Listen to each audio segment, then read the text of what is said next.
of these mind-bending logic puzzles can you solve? Puzzle 1. We have the following shape. The shape is drawn to scale. The challenge: using a single cut, divide the shape into 2 identical parts. For the purposes of this puzzle, a cut is defined as a simple polygonal chain that starts from one edge. Puzzle 2. This problem comes from the author of Alice in Wonderland, none other than the famous Lewis Carroll. Lewis Carroll, 3 on the same levels. So Puzzle 3. Here's a problem and answer to this question at Puzzle 4. This is a 2-part question, so do stick. Puzzle 5. Find the next fraction in the sequence. 10. Puzzle 6. We have 2 parallel lines. We will now make a zigzag shape between the 2 lines. Puzzle 7. The challenge is to draw a square with 3 lines. So this seems impossible at first. This puzzle has gone viral on social media with millions and millions of views. I want to thank George for the suggestion and for one suggestion of an outside-the-box solution. So the challenge is shown on social media. You either have a chalkboard or a piece of paper, and you need to draw a square with 3 lines. So one of the creative solutions is to use an edge of this paper or this blackboard as one of the edges of the square. So let's say you draw 1 line here, you draw another line here, and you draw a 3rd line, and voila! You have essentially created a square with 3 lines. Now this isn't the official solution, but I think it is a very good solution because many times you do want to make a fence with 3 different lines, and you would be fencing off a square area. So I do think this is a good approach to the question. But another way to think about this question is to think about square numbers. We have 1 is a square number, 4 is a square number, and 9 is a square number. So could you make a square number using 3 lines? Well, yes, you could. So here we have 1 line, here we have another line, and here we have a 3rd line. We've made the number 1. We have drawn a square with 3 lines. You can make the number 4 with 3 lines pretty easily, and you can even do it in 2 different ways. These are both square numbers. You could also creatively draw a 9 if you're allowed curved lines. So let's say we have 1 line here, we have a 2nd line here, and we have a 3rd line. We've drawn a square number with 3 lines. Feel free to go ahead and extend all sorts of ideas using this method. Now here's another creative way I like. Let's draw 1 line that's horizontal, another line that's vertical, and let's draw a 3rd line that is a curved arc. So we have a quarter circle. But let this corner go further up to the right. If we extend this process, we will get closer and closer to an approximation of a square. And many times in life, close enough is good enough. But now, what is the official solution? So, the official solution is to draw a square, as you would normally draw a square, and then you draw 3 lines inside the square. You need to read the question literally. You are literally drawing a square with 3 lines. You are not drawing a square using only 3 lines. Thanks for making us one of the best communities on YouTube. See you next episode of Mind Your Decisions. 关注我们哦。那你可以不吃这个？对啊。对，我不吃。我可以偷吃一块。好。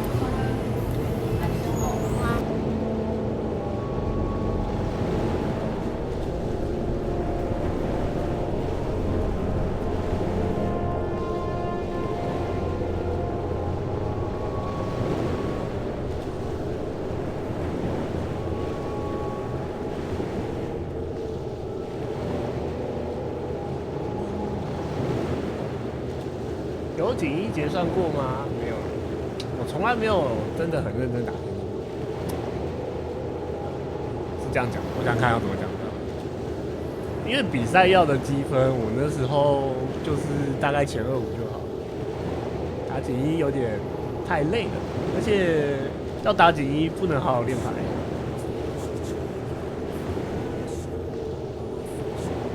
对啊，就锦衣结算没啥用，至少在我那时候啊，现在好像蛮有用的。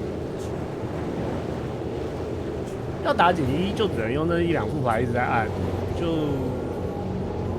何必呢？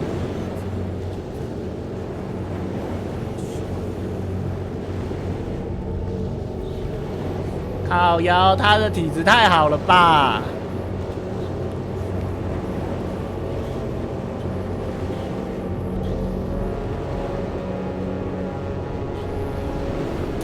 靠，这还很难解，这个要解这个还是解这个？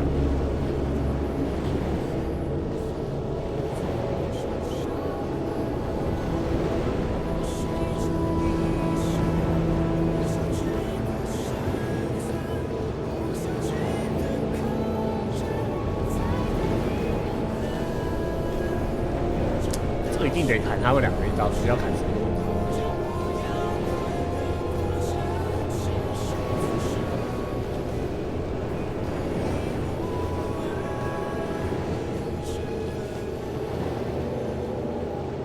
我就跟你们说很多次哦，打贼就是看他有没有2+0，或者2+0+2，前面都没遇到，是对面的贼怪怪。哦，他这样解，小确幸。他好像是反的那种。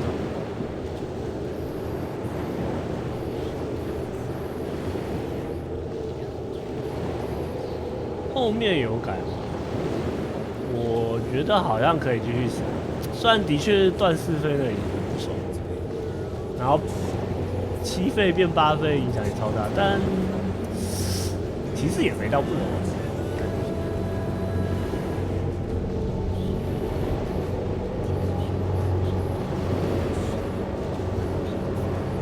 波号巨人又是什么东西？What the fuck？感觉他波号巨人也没进击法对。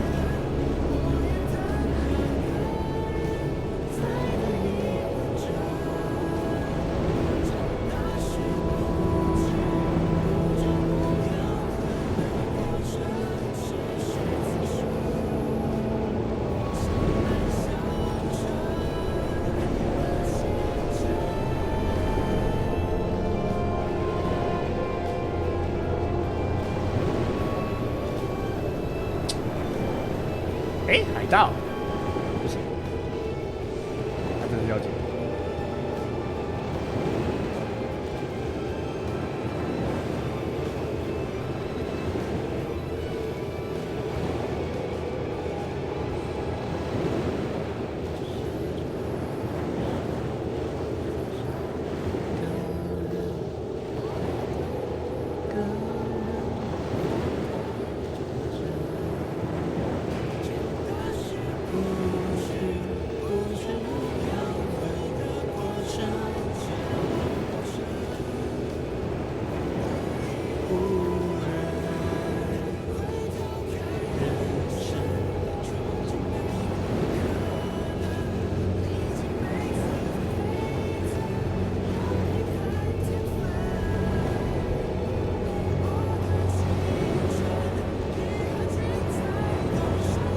活下来，爱人呐！这我都很难。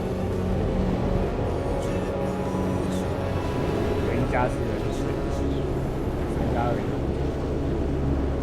想要那个活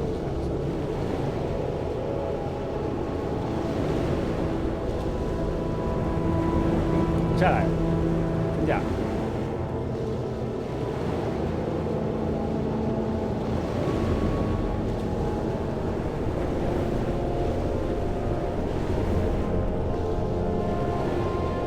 下来，那我要啊？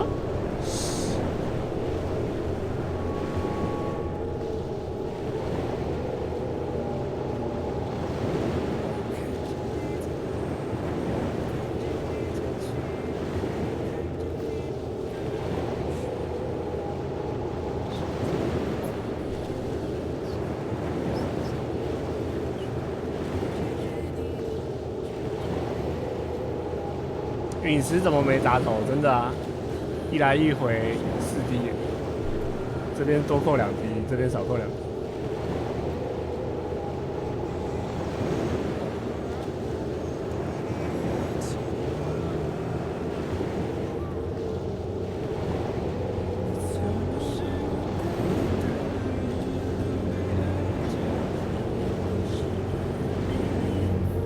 感觉 DH 带休眠体系就很快啊，强体质啊，说啥？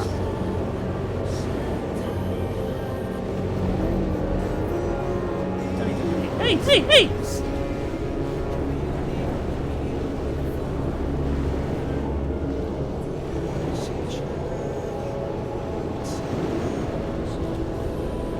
完啦！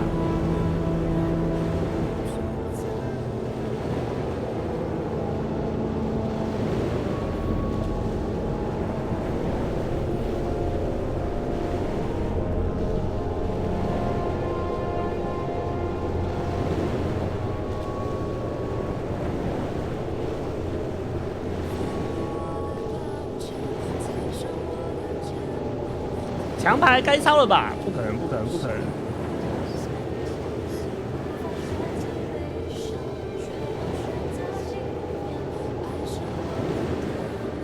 干嘛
？OK， 这边很简单，可靠商人格利夫塔行口，83巨人敲头结束。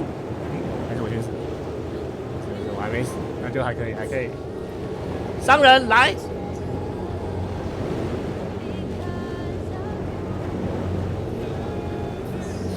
这样没办法。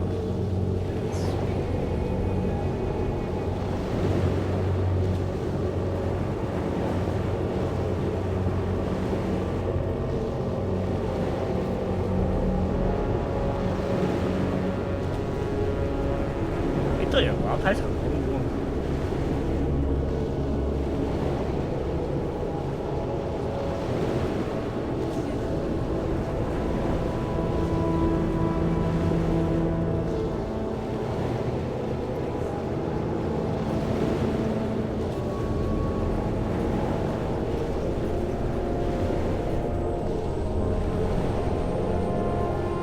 5070主电脑后来是怎么处理？在我开台的那一天过后，我的赖群观众就帮我配了，然后我去原家务处，其实是前天才弄的，反正这台现在是5070。Literally Hong Kong, nothing. But why do I want to live there forever? Like, I like it there, but there's nowhere to go. You get me? Yeah, it is home, true. It really is home. It's beautiful. Beautiful place. Most beautiful skyline in the world is Hong Kong. IMO. And unfrozen. Speed is in Shenzhen. Ooh. Shenzhen smells.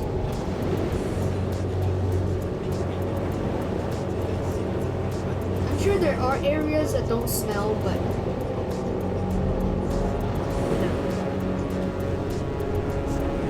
Hong Kong smells too. Everywhere smells. Some areas. Hong Kong is so pretty, man. So damn pretty. It's unbelievable. Like, especially if you're on the Kowloon side, the Tsim Sha Tsui, in the penthouse, and then you look over Hong Kong Island, the skyline, the harbor, and sunset. Oh my god. You feel like you're up in the clouds.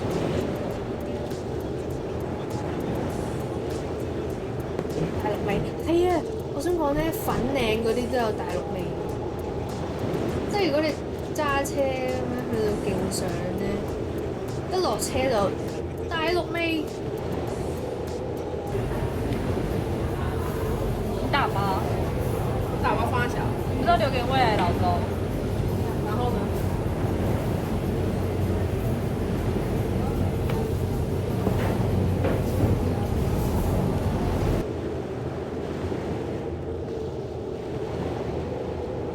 跟我们一起爬山吧！搭大众交通工具还有蓝电车爬雪山。早上5点半离开家，天才刚亮，要去赶上班公车。先坐火车到宜兰，上车后趁机睡一下。但这个天气也太好了吧，直接被太阳给亮醒。下车之后直接狂奔，差一点赶不上客运。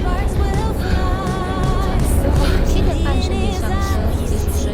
客运会在南山村停下，我们下车买饮料和午餐。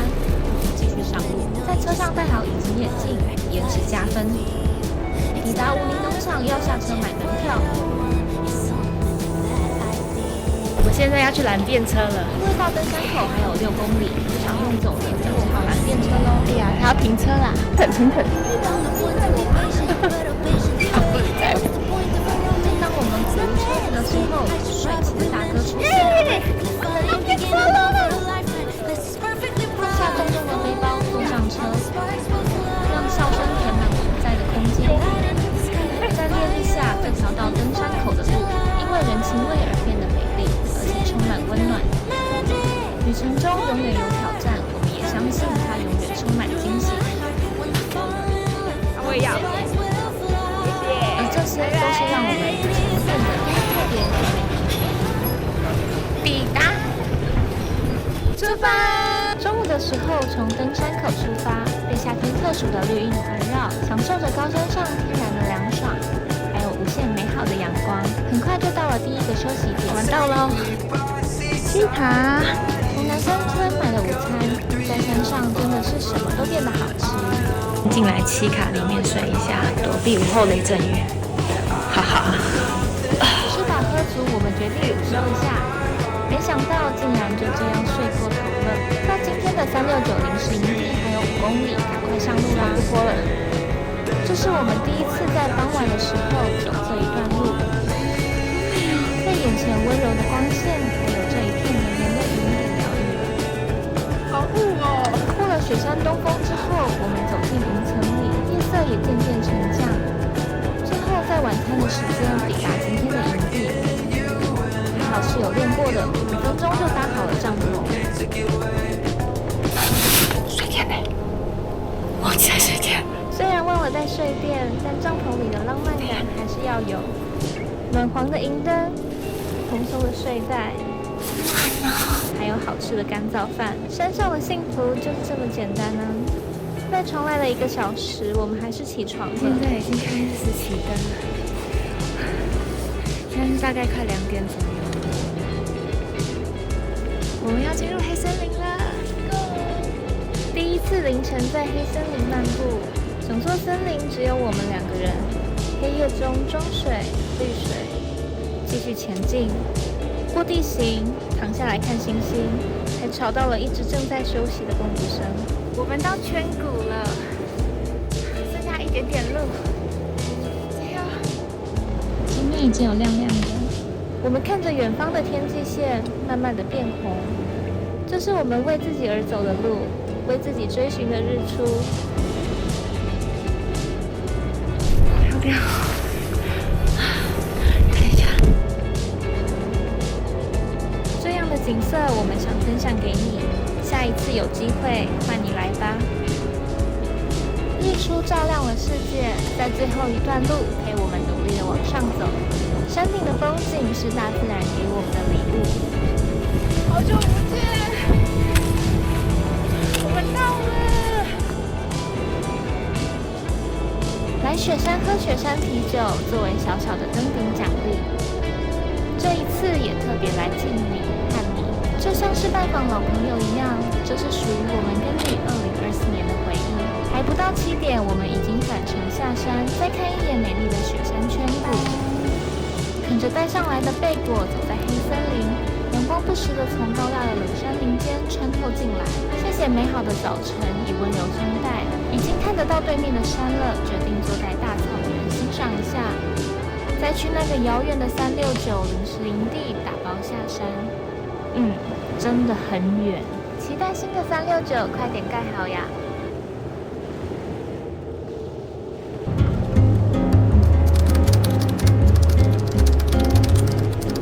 来到匈牙利有什么必吃的美食呢？这是一次探访3家在布达佩斯的餐厅，一起来看看吧。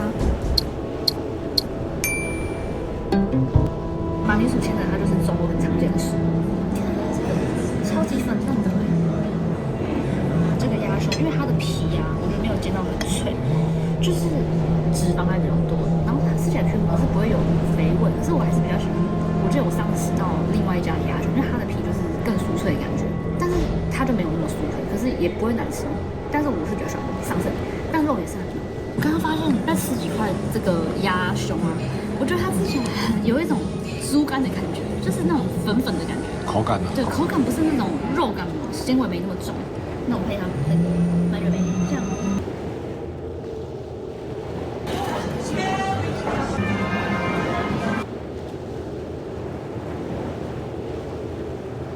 哇！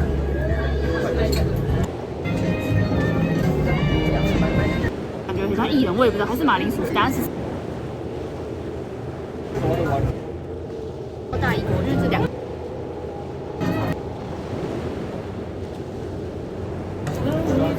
它就是没有调味的，对，边聊天边吃，很赞。他们每个人都会留那个账单，就直接插在箱上。这上单吗？留言吧。马铃薯也炖得很辣。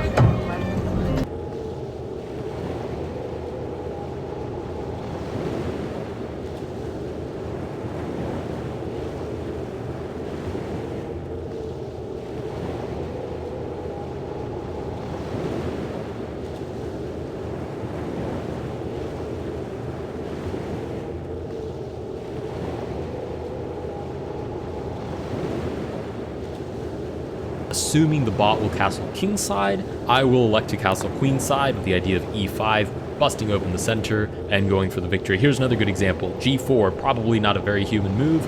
Human probably would have played bishop to e2, maybe blundering g2, but g4 is just so obviously free. We'll take it, has 2 attackers, only 1 defender, so it's a free pawn. f3, we'll just head back. Kingside in shambles. We get pawn to a4, e5 to open up the file looking at the king. I just realized I haven't been reading anything Tim has been saying. Oh, I just cut him off again. Hold on. All right, knight to a3. Tim, anything to say? Have you ever seen horses running on a beach? It's majestic. All right, Tim is maybe a little bit cuckoo in the head. We get long castles. Sea turtles have existed for 100 million plus years. We even survived the extinction of dinosaurs 65 million years ago. Look at you, Tiny Tim. Resilient as ever. Oh no, not my queen. Will we keep her in a treasure chest? Nah, I'll keep her on the side of the board. Sea turtles can live up to 50 years. Interesting. Rook to e1. We are at material. Oh, actually, bishop b3 doesn't work here because of this discovered attack. But point stands, we should... Initially, I can just leave my king in the center. And this knight with the bishop. Oh my goodness, have I just hung a bishop? Oh my goodness. Too busy talking smack. This is what happens, people. Too busy talking smack, and then you get destroyed. Okay, let's go ahead and take back. I mean, it's nothing to gripe over. We're still completely winning, but holy smokes, that was unnecessary. I'm ever on this channel, we've actually defeated every single one of the monthly bots.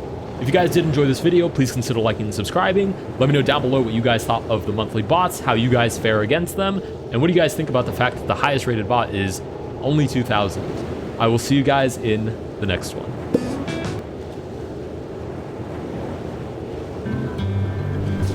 Okay, so right behind me, that building over there, that's called the Taipei 101. Stop. After filling or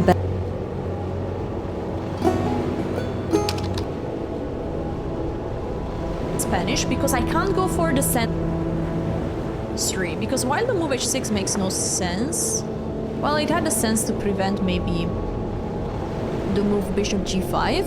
The move h3 makes them in front of a big decision. Do they stay on this diagonal or do they keep the pin? They decided to go for the pin, but now we will go for a slow Spanish, because I can't go for the center for the move d4 if this knight is pinned, because I could have problem.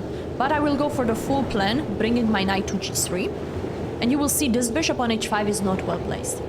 No, the knight is now attacking e3.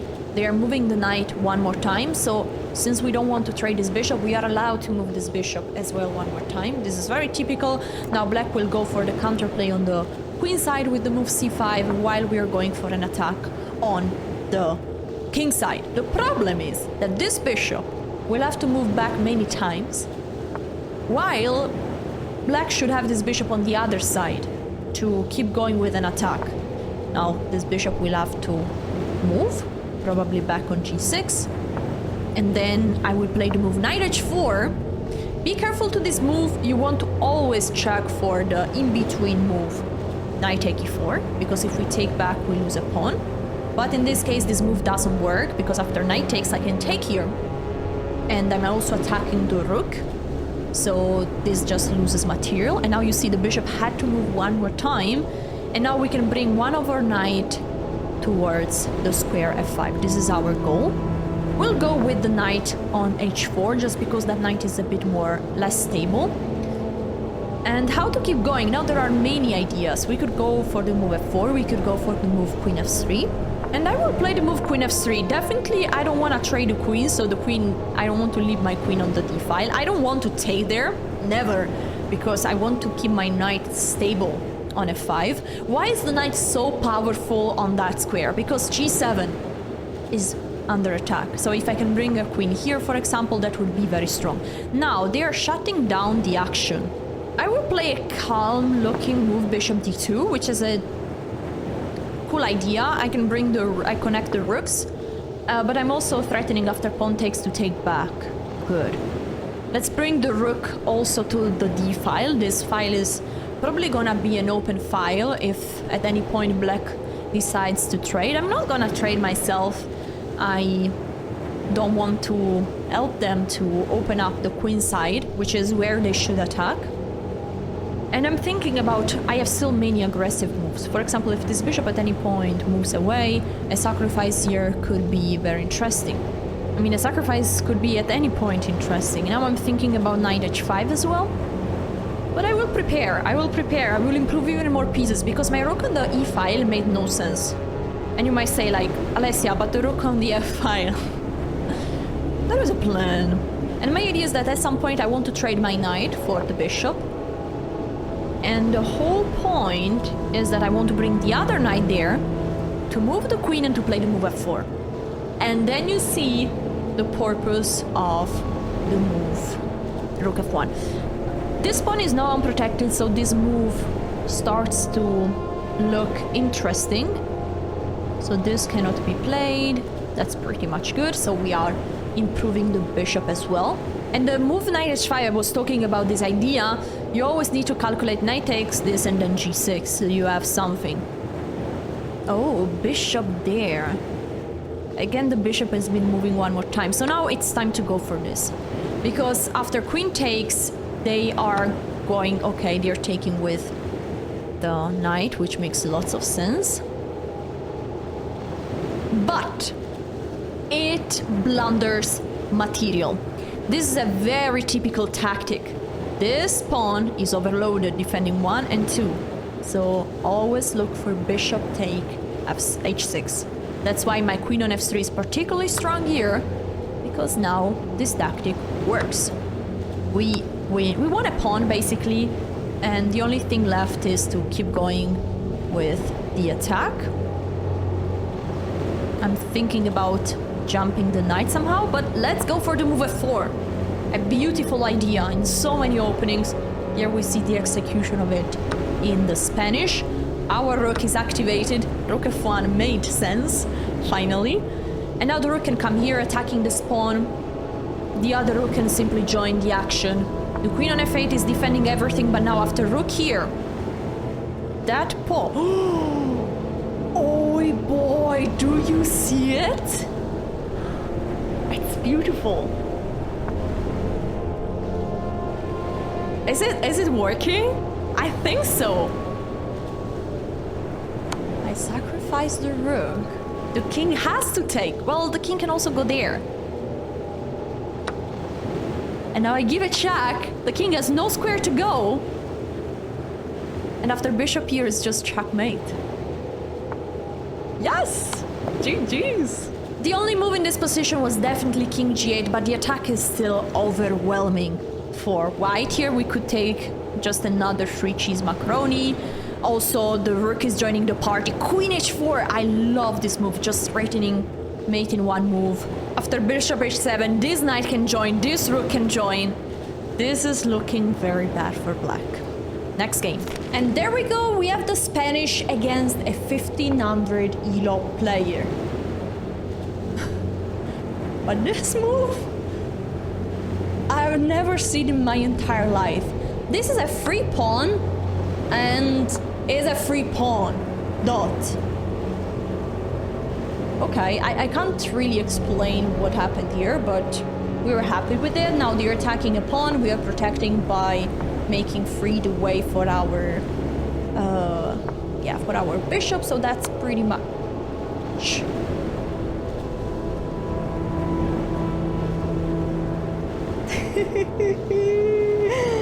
That's pretty much horrible.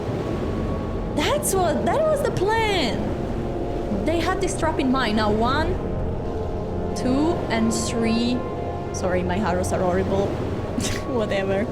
So my knight, bishop, and king are hanging, and I don't have a way to save all of them. 美丽果林家堂鲜果福大，一秒即自然。真果汁，冒泡泡。林家堂，真清爽。美丽果林家堂鲜果福大。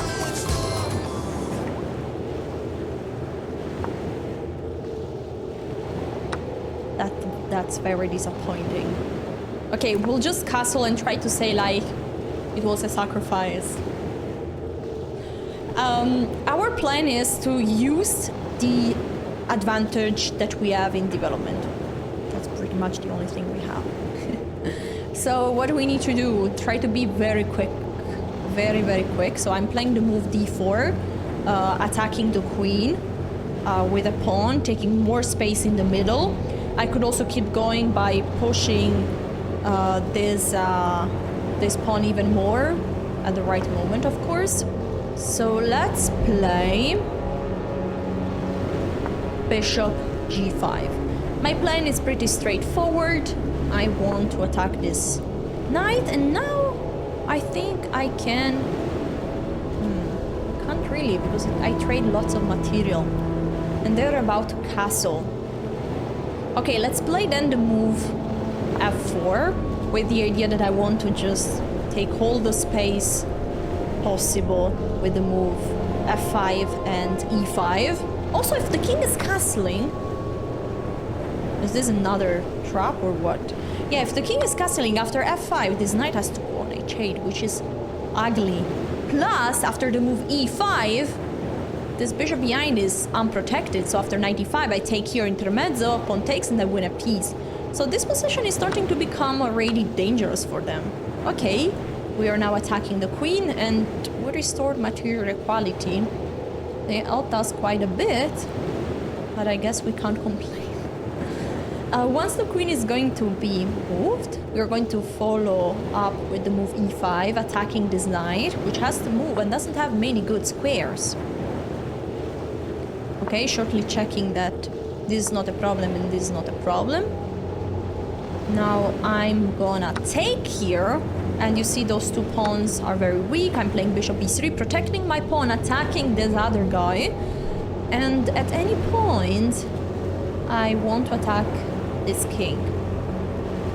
I have an f file open, so queen f3 starts to become very interesting, especially now because the d4 pawn is no longer hanging. So I can take here, attacking the queen and looking at f7. They're pushing d6, attacking a pawn that is protected, and I'm taking here. By the way, guys, chess.com told me that the line that my opponent played is the Mortimer trap. So it's actually something that exists, and we need to understand how to avoid falling for the trap. We'll see it after I win this game. Let's start to take this pawn. I'm attacking here. They could take here intermezzo, but that's a huge mistake because I'm under check, but I'm going to save the check by moving the bishop away from the f file, attacking the queen. The bishop is still hanging, the f7 pawn is still hanging. Too many threats. Black position would be collapsing, and we have it on the board, so bishop e3. Only square I would say is queen f6. But no, they are taking a pawn, way too greedy, because now we give a check, the king is moving, and then I think we have it. GG's. After king here is just checkmate. Quick analysis, because I fell straight for the trap. The move d3 to protect this pawn is a mistake. Good news, we have very simple defense, knight c3. The idea of queen check no longer works, but even stronger is the move castle, because leaving this pawn hanging is okay here, because after knight takes we just bring the rook to the middle. This knight has to move again. Notice that d5 is not even possible. The best square to go with the knight is d6, because we are attacking this bishop plus protecting the f7 pawn. What is white playing? Queen f3, a monster move. Black is paralyzed. They cannot move this knight, because if they dare... Opa! We take here, well, we go with the queen here, giving a check, and we're attacking the queen. And if the queen moves on e7, we take it with knight, with the rook. Better with the knight, of course. So they cannot move that knight, and this means that they cannot move this bishop. And they cannot move this knight, because they have to protect mate. So, what are they playing here? The best move is f6, trying to attack and get pieces out of the way, but we have queen h5, and after g6 now we can take this pawn, because the knight cannot take, because the knight is pinned. So the best way is to lose a rook. I think I've said it all. Next game. Final game with the Spanish. We have an opponent rated 1658. What are they going to play? Okay, we have the main line, a6. Well, we could take this bishop, but we are not winning a pawn. So I love to keep the bishop and to go for the main plans for me. Ooh. Bishop c5 is not the main move, because it could run into an immediate problem, which is knight take e5. I'm sacrificing a knight because I want to play the move d4 and win back by giving a fork. Attention, this doesn't work if you have a bishop on c4, because once the knight is taking back, the bishop is hanging. But with the bishop on a4, that's completely fine. Yeah, I was thinking about that. Basically, I played this sacrifice, but when there is already the knight here, because now I need to be a little bit careful about this move. So if I play the move d4, and I play queen h4, then I play king here, they take, and I win the knight, so that's not good. Because the bishop is hanging! So I have to play knight here, absolutely. Absolutely. Okay, so this position should be good for me because I have the bishop here. I will play the move d4, taking full control of the center. Here I'm not able to play d4 immediately, but I should be able to play it at the next move, so should be a good position. We will check it in the analysis, by the way. Now I'm quite sure this is a great position for us because the move c6 is pretty much horrible. It opens up this diagonal for the queen, but d4 is shutting it down. Ideally, what I want to do is to play rook f1. Sorry about that.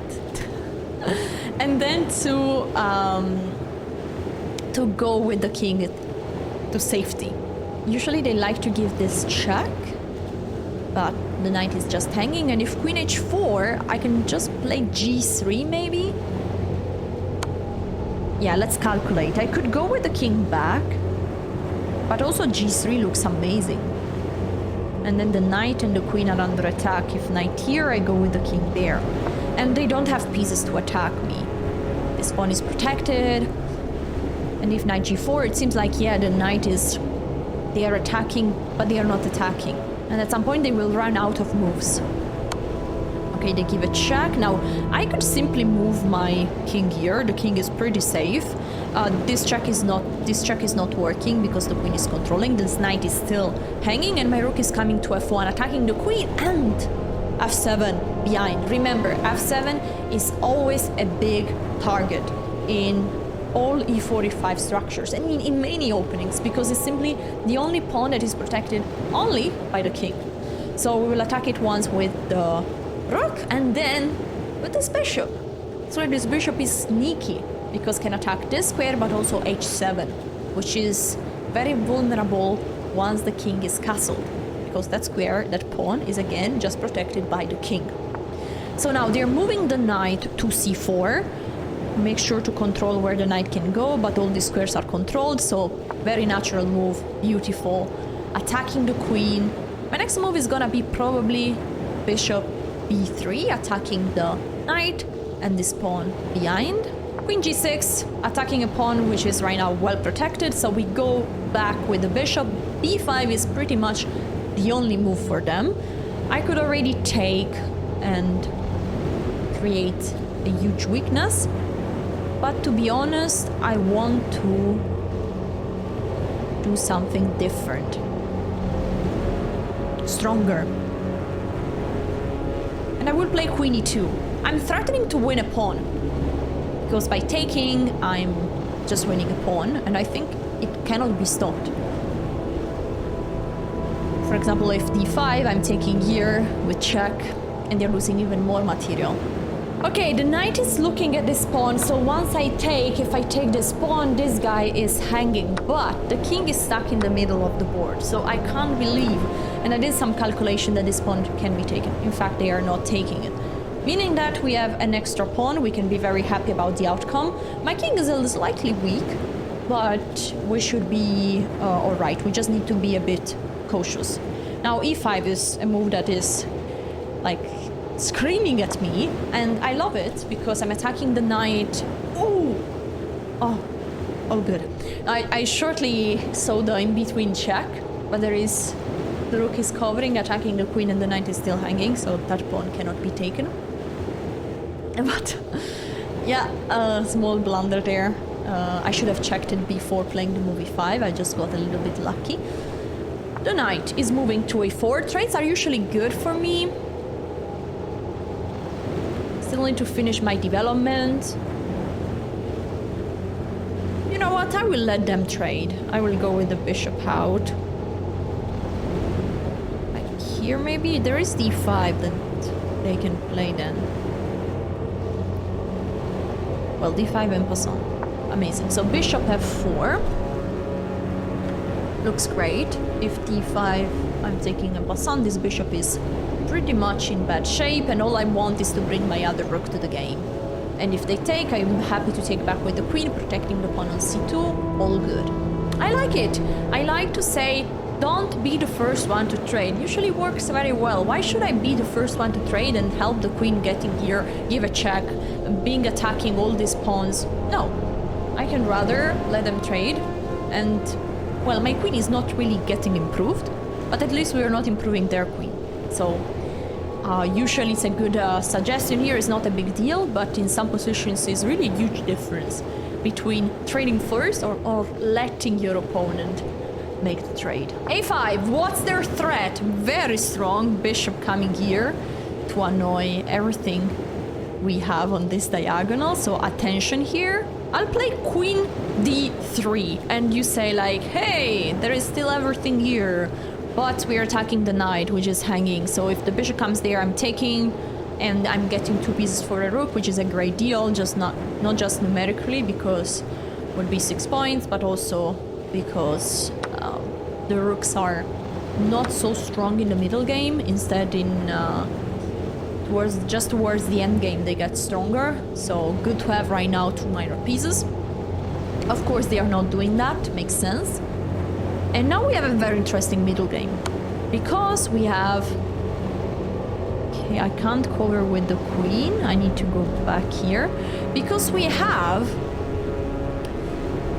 opposite color bishop. And this is a potential problem for me, because I don't have anyone defending the light squares. This bishop can't help. So imagine bishop b7, c5. Opa! I have problems, so I have to be very careful. Usually what they say is that in this type of positions, you need to be the one attacking. Because if you're the one attacking, you have an extra piece, basically. And I have to be, personally, extremely careful, because now c5 is a huge threat. So one move that comes to mind is to play queen c5, basically offering a trade. And I like it, because while trading we have an extra pawn, a very nice pawn structure. This pawn will be very weak. And if they don't trade, if they move the queen anywhere, for example, if they take that pawn, the queen is actually getting trapped. The queen is protecting this pawn, and now how is the queen escaping from here? This is a box. Attention at taking poison pawns. This was definitely very, very poisoned. Now just this move and the rook is gone, no? If the queen goes there, the other rook is coming, the queen has no square to go. Alright, they're taking, meaning that the queen is hanging. Now this pawn is just 1 step away from promotion, so we have to be very careful. Block it, and our main plan in this position is get that pawn, because that's dangerous. We're in a good spot because they have no way to attack this rook and basically promote, forcing us to move it away. But what I want to do is to go for rook b1 check. That is dangerous. So I'm calculating queen c4, which is attacking this pawn. They have to move the bishop, and if the bishop goes here, we take it with the queen. Now, is there any dangerous discovery, whatever? No, not really, because the king is on a dark square, and if they move the bishop anywhere, we can even take the rook and get 2 rooks for a queen. Actually, it's even background checkmate. Okay, so this move is very strong. If they move the rook anywhere, the bishop anywhere else, or if they play any other move, we just take it here with the rook, and this check is not annoying because we can just move the king up somewhere, probably on a dark square, just to be safer. Yeah, I think this is very bad for them. Also, their time is ticking. Alright, they took a decision, moving the bishop back, but this allows this move. There is a check, but that's just a check because the king is gonna move on a dark square in full safety, and they're running out of time. Alright, they give a check. Let's put them under pressure, moving the king very quickly. They're gonna take our rook, or maybe just run out of time.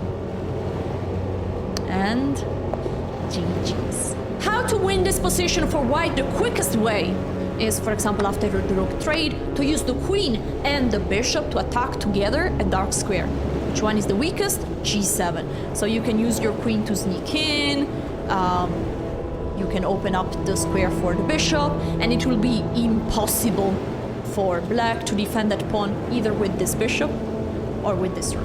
GG's. If you enjoyed this video, check out this one. I tested Gotham favorite opening with the black pieces. Is it really so good? Check it out. Ciao. 天气变化及病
艺人的，你们先猜猜看像谁，我片尾再告诉你。看不到、哦。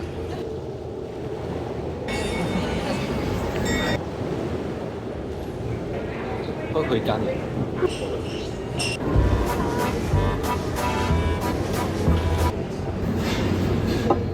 压胸。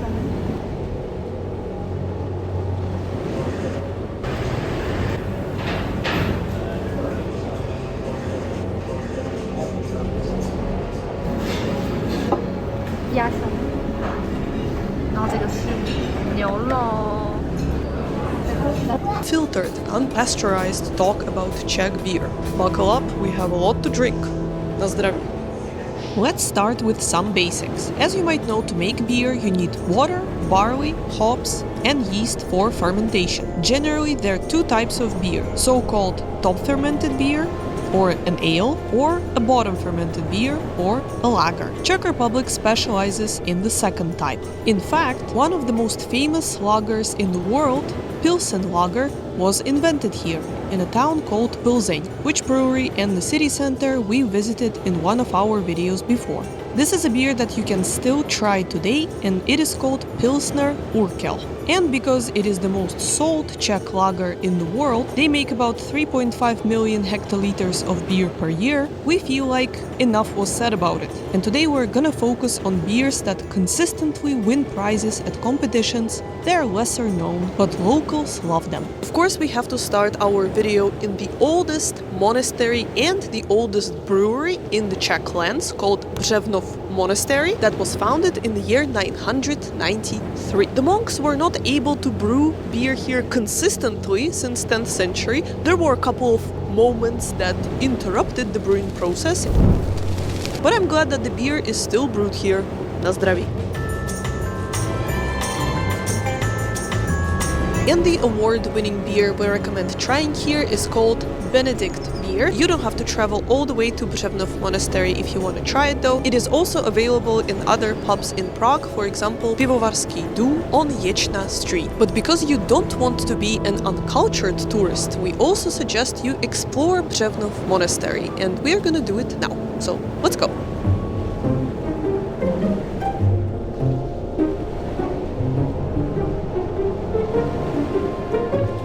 Right now we are in the gardens of Břevnov Monastery, and in this building we have the spring. This is where also can be Apian Ufa and the monastery. Right now we are in the brewery of the Strahov Monastery, and as you can see we are spoiled with choice. The beer that you should try here is called Saint Norbert, but they have different types. We went for amber lager. They also make seasonal beers. The beers that they have on tap here are unfiltered and unpasteurized. 95% of all beer brewed by Strahov Monastery is consumed here, and they brew over 1,800 hectoliters of beer annually. We highly recommend exploring Strahov Monastery. They have a lot of sites you can visit, most notably the beautiful library. We visited it many times before. They also have a beautiful viewpoint, a couple of churches, and a picture gallery.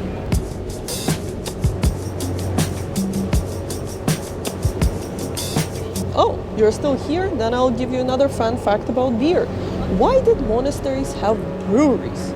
Beer brewing was considered to be a privilege in the Middle Ages.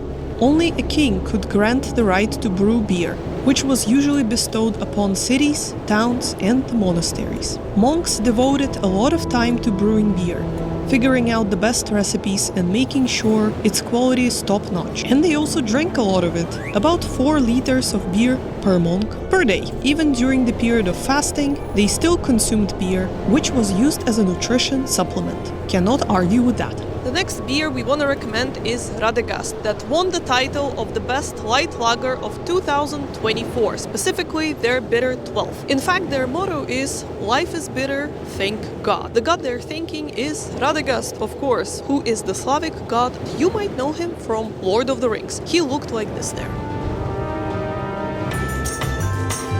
We went to try this beer to Radegastovna Peron, which is right next to Andel tram station.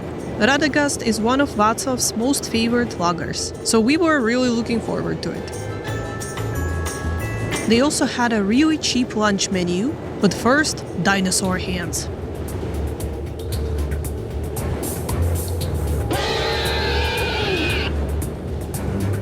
It ended up to be just 14 euros for 2 people, which is a pretty good price, so we recommend it.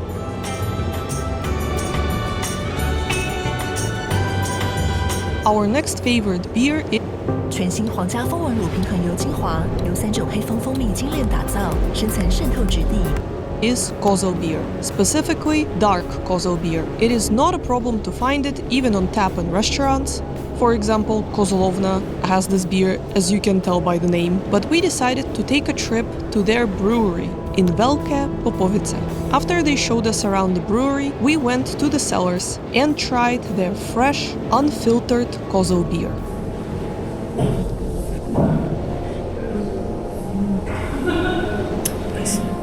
And in the end, met their mascot, Olda, the goat.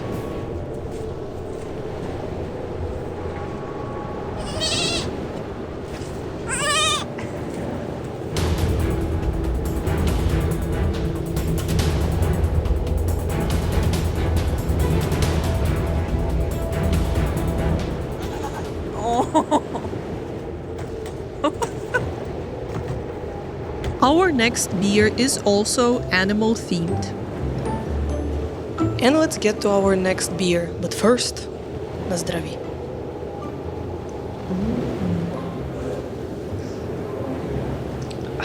As you can see, this one is called Zubr, and this one is very good but kind of hard to come across. We are now right next to the Prague Castle in a restaurant called Ulabuti. This is one of the few places that has this beer on tap, and it is a shame because this beer won an award, Best Czech Beer of 2023, and I can definitely taste why. We also highly recommend the restaurant. We didn't just come here for beer, we came here for lunch. As you can see, I decided to go with a traditional svichkova. This one was quite cheap, it was 260 crowns, which is amazing price for the area where we are. But if you want to find out where to get an even cheaper meal in Prague, check out our latest video about budget food in Prague. And before we'll go to our last stop, let's chat about the beer a little bit. Czechs are the biggest beer drinking nation in the world, and there are hundreds of breweries and microbreweries all over the country, so even if we wanted to mention all the great beers, we probably wouldn't be able to, because there are just too many. 3 that didn't make our today's video, unfortunately, are Samson, Primator, and Matushka. If you see these beers anywhere, guys, please try them, they're really good. We based our choice of beers on our personal preference, conferences as well as several beer competitions, which we're gonna leave down below so you can check them out and get inspired to try some new beers. It was definitely a little bit harder to find these beers because it's felt like a little Pilsner Urquell epidemic in the past years. Seems like all restaurants in Prague serve Pilsner Urquell, so we definitely spent quite a bit of time researching the places where you should go. We hope you like them. We definitely enjoy these restaurants. Most of them are restaurants and not bars, but if you want to go there just for beer, you can order it and drink it at the bar. All right, let's go to our last stop. And just when you thought we are done with breweries, we came to Rumpolets to visit Bernard Beer Brewery. Ah, that smell makes me very hoppy.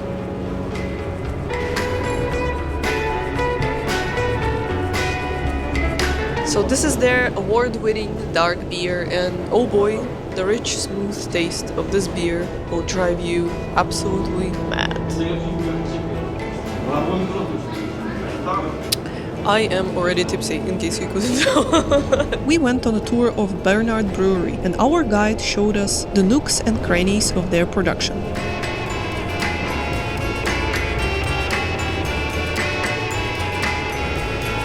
To let you in on it, they are self-sufficient and make about 410,000 hectoliters of beer annually, which is about the volume of these tanks multiplied by 1,000. We highly recommend checking out the brewery if you can. Do not forget to book in advance. Bernard is considered to be a medium-sized brand nowadays, but they started from scratch and managed to survive the time when microbreweries and small businesses were being priced out by their bigger and stronger competitors. While we can question some of their marketing choices, they definitely do not let anyone to mess with them, which is very admirable. So this is their award-winning dark beer. In the front room with their beer display, this was the beer that took the most prizes, they told us. In the last year competition, it won the best dark lager of the year. We wanted to make this video just to show that there are many more beers than the usual Pilsner Urquell that everyone wants and should try when they're visiting here. Nothing wrong with Pilsner Urquell, but we thought that other beers also deserve your attention. Thank you so much for watching, and we'll see you in our next one. Bye! Bye!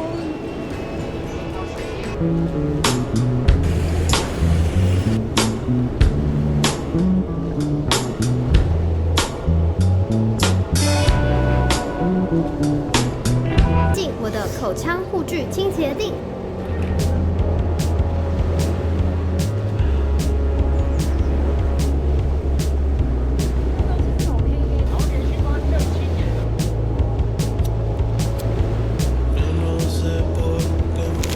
Hello， 大家，今天呢，我要一个人出发，从多伦多到芬兰，但是现在天气看起来有点不太妙，在下雪，希望我的班机不要被延迟。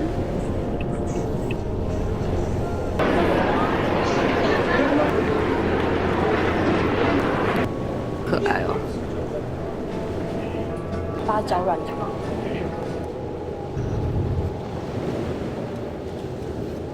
自己独立之后，没有把这个雕像拆掉。来看第二个教堂，这个是东正教的，多半口味的，然后这个是蓝莓。好了，我们要来见真章了，我们看看这一点点东西最后会是多少钱？13欧。现在有个突发状况，就是我们原本傍晚去轮川的飞机被取消了，休息的。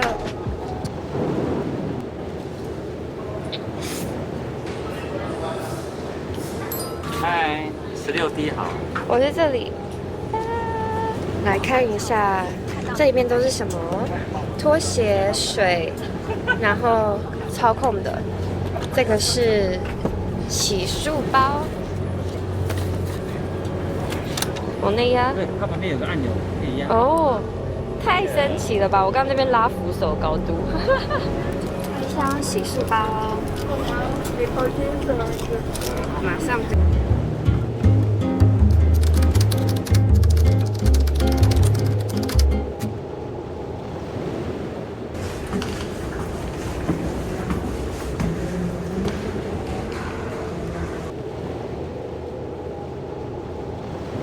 我们现在已经从彩。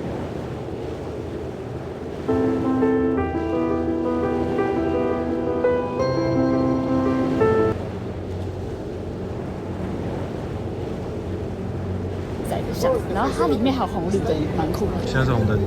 对，现在是红灯。我看照片还好，所以我们就不排队，因为人太多了。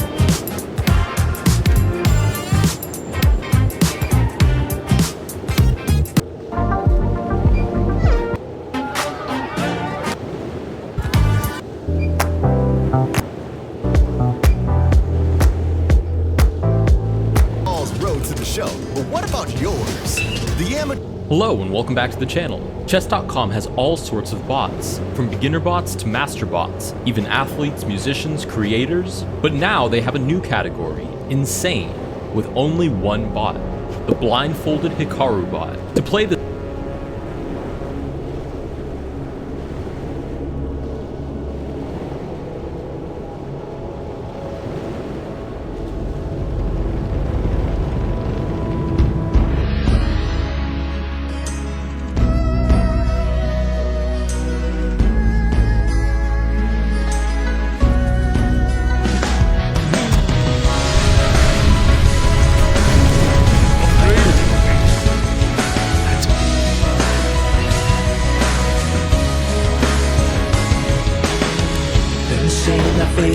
的魂魄，不让山水为之褪色，来拯救这天涯萧索。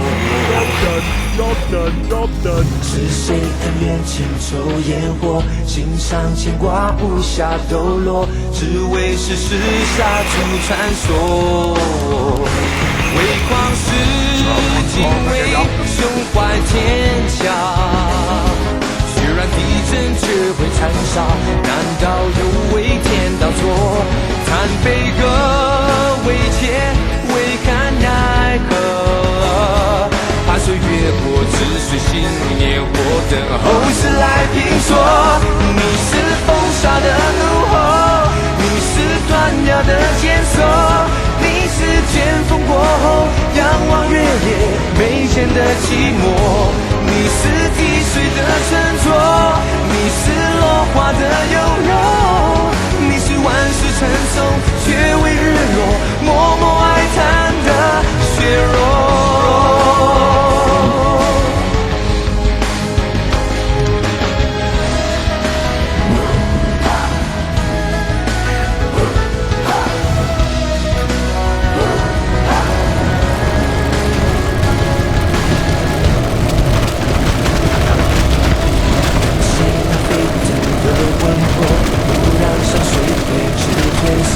来拯救这天涯萧索，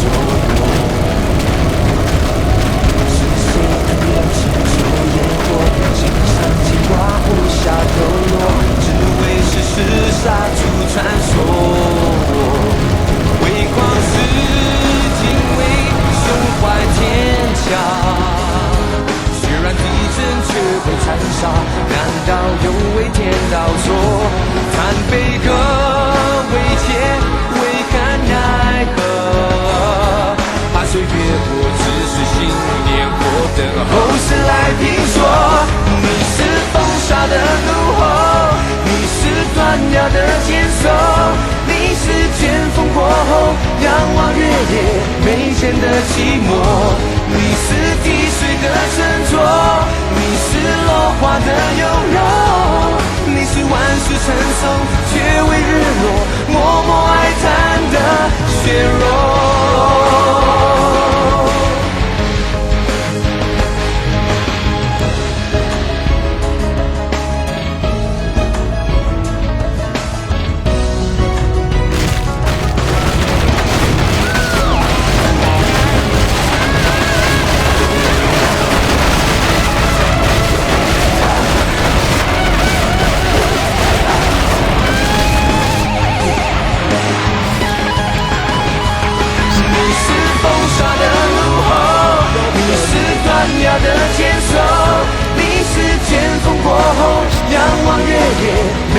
的寂寞，你是滴水的沉着，你是落花的悠悠，你是万水成松却为日落，默默哀叹的雪落。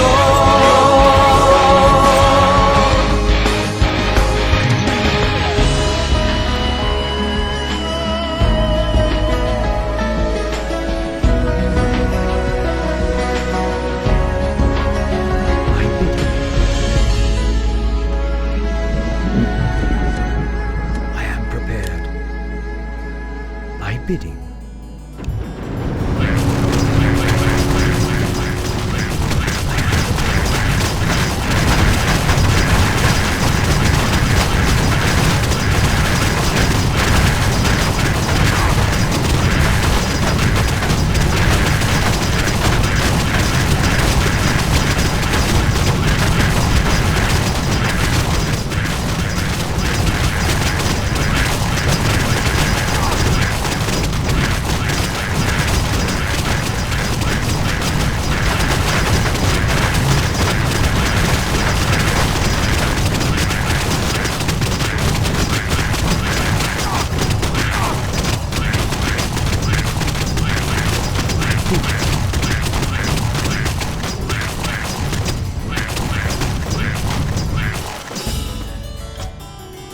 The dead shall serve.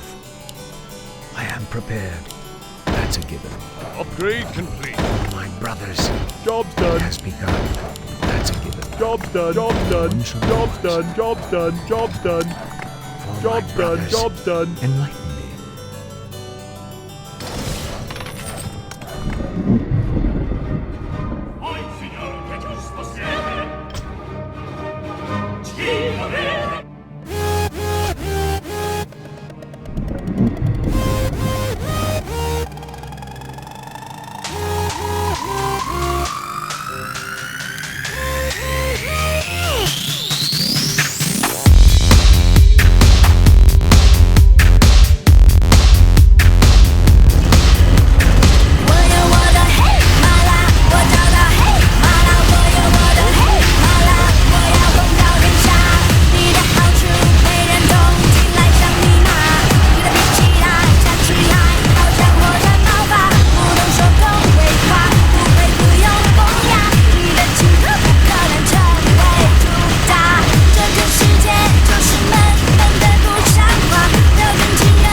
antwortete und sprach zu ihm: Ich beschwöre dich bei dem lebendigen Gott, dass du uns sagst.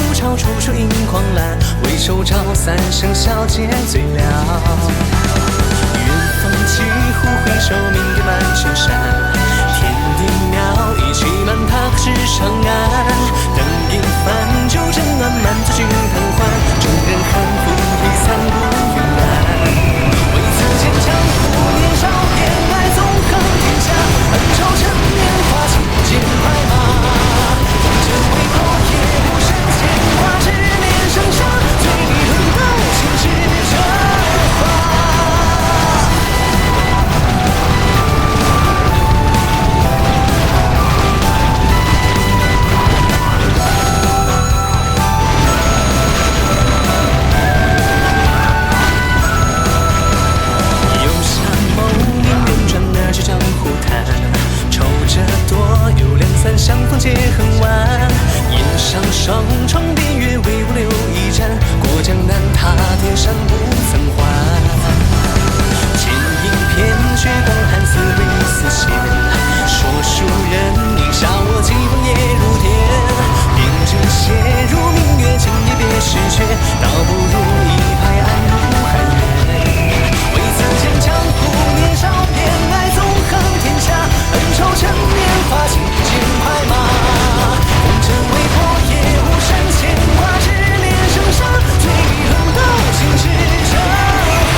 请你秀出自己的勇敢，请走出来，让生命起步变得更澎湃，活得自在，苦痛与寂寞统统都不再扰乱，把握现在，充实你自己，每一天你会过得很精彩，请别再去想别人怎么看，就做你自己就会很 alright， 放开你胸怀，大声呐喊，什么都不管，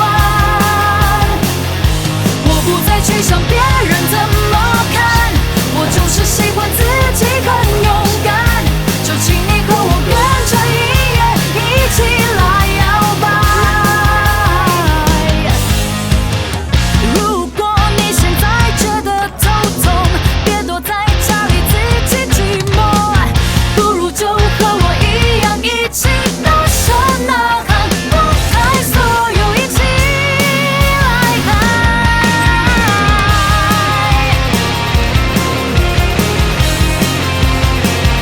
请别再去想别人怎么看，就做你自己就会很 alright， 放开你胸怀，大声呐喊，请你什么都不必再管，我不再去想别人怎么看，我就是喜欢自己很勇敢，就请你和我跟着音乐一起来摇摆。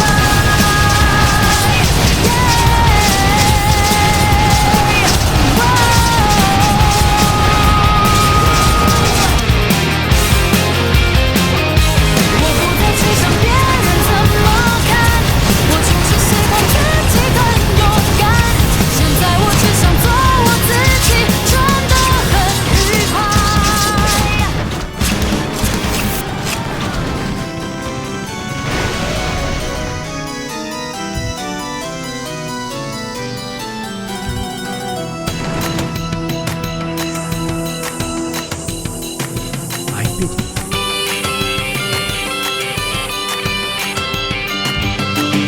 下过雨的夏天傍晚，我都会期待唱歌的船，嘿，把星星都吵醒，月光晒了很凉快，都是这样会一起来的一次告白。你嘎的我看，爱装得很哲学的你其实很可爱。你说活在明天，活在期待，不如活得今天很自在。我说我懂了，会不会太快？未来第一天要展开，第一天我存在，第一次呼吸畅快，站在地上的脚踝，因为你而有真实感。第一天我存在，第一次能飞起来，爱是腾空的魔幻，第一天的中间色彩，它总是永远那么灿烂。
前后再期待，不如活得今天很自在。我说我懂了，会不会太快？未来第一天要展开。第一天我存在，第一次呼吸畅快，蹲在地上的脚踝，因为你而有真实感。第一天我存在，第一次都飞起来，爱是天空的魔幻。第一天的纯真色彩，它总是永远那么灿烂，永远那么灿烂，永远那么灿烂。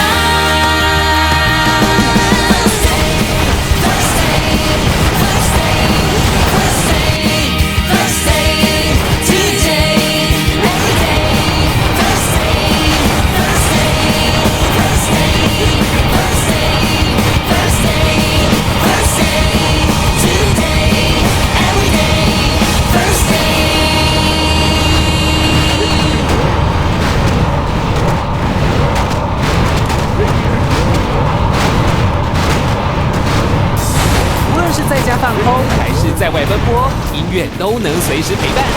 Premium可让你下载更高音质的歌曲，并随时调整播放曲序，全程无广告干扰。点选横幅了解更多资讯。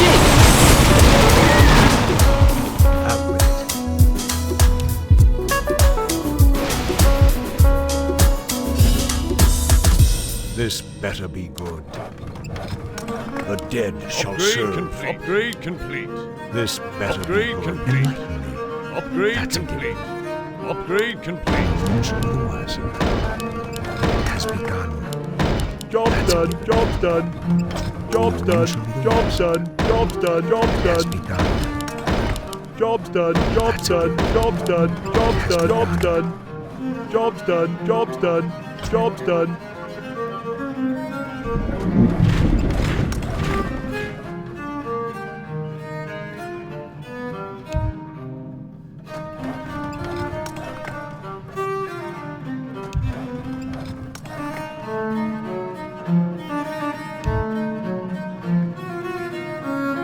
Must hear and obey. Ready to work.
Build more farms. I bidding. Upgrade complete.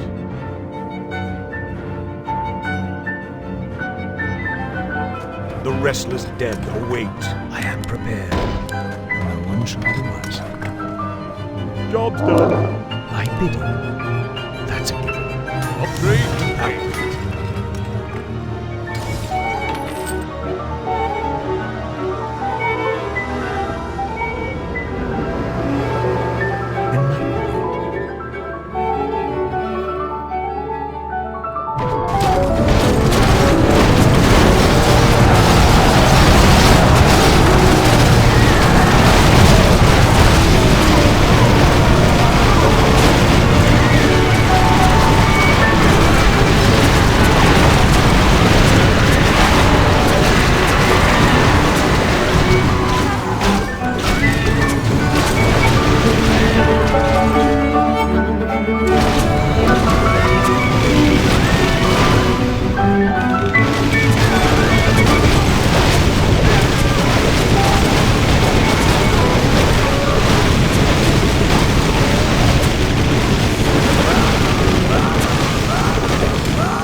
在那眼前睡得早，春风吹不到我的杨柳腰，在这桃花源里蹦蹦跳跳。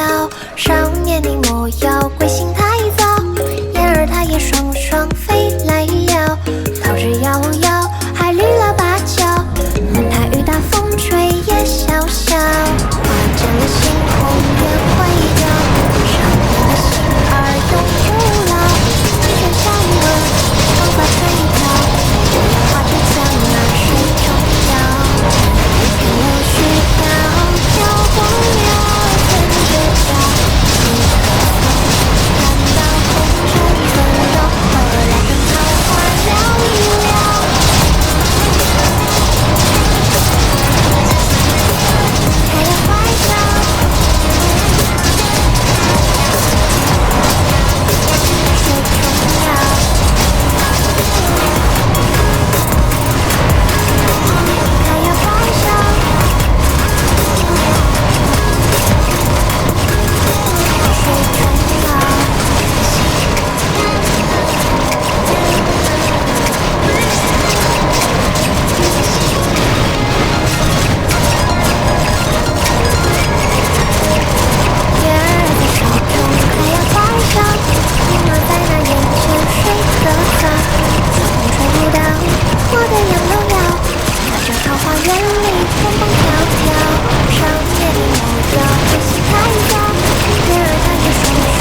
光坠入记忆中，别挣扎，适可而止的流浪，在吞噬空心房，隐隐作痛的回响，那纯粹是燃烧。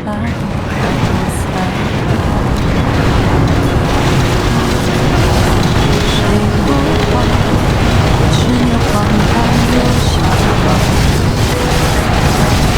很脆弱，颠沛流离的变化，不够转已释然，是是非非的过往，放执念，他惆怅，何必思量？这一陌上。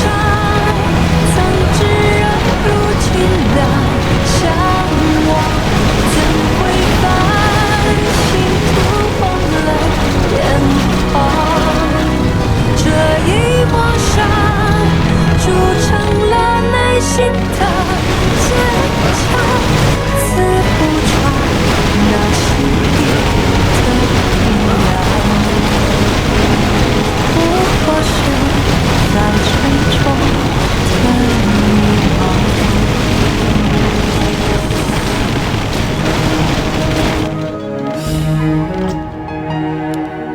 My brothers, that's it. Job's done. My brothers, that's it. Job's done. Upgrade.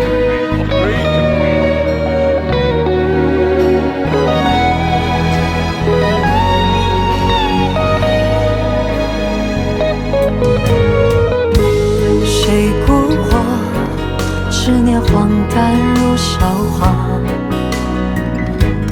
本脆弱，颠沛流离的变化，不兜转已释然，是是非非的过往，放执念化成墙，何必思量？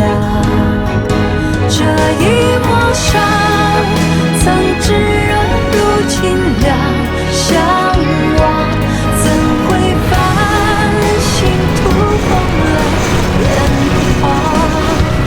这一抹伤铸成了内心的坚强，刺不穿那心底的冰凉。这一抹伤曾炙热如清凉，向往怎会繁星途红了眼眶？这一抹伤铸成了内心的坚强，刺不穿那心底的冰凉。不过是泛沉重的迷茫。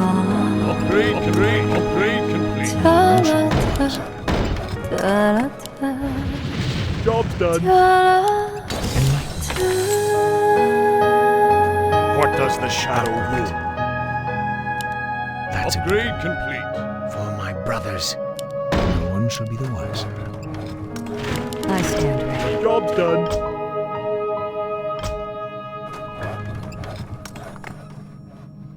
I stand ready. Me. Don't be shy. I stand ready.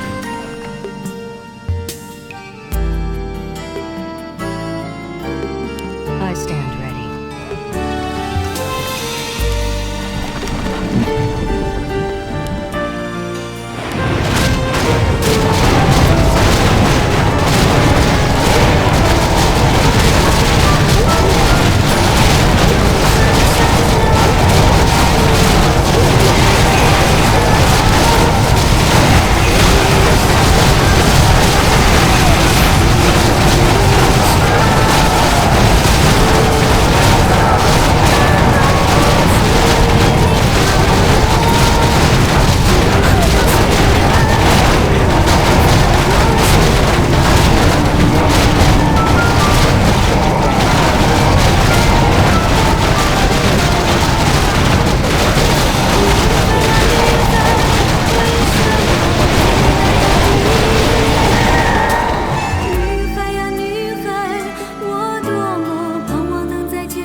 浓醇奶香缭绕，冬日里最温暖的陪伴。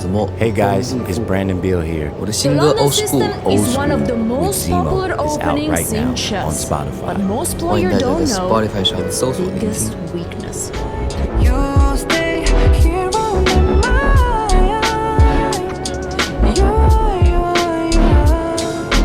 Do you feel the same? 我们的爱不需再快。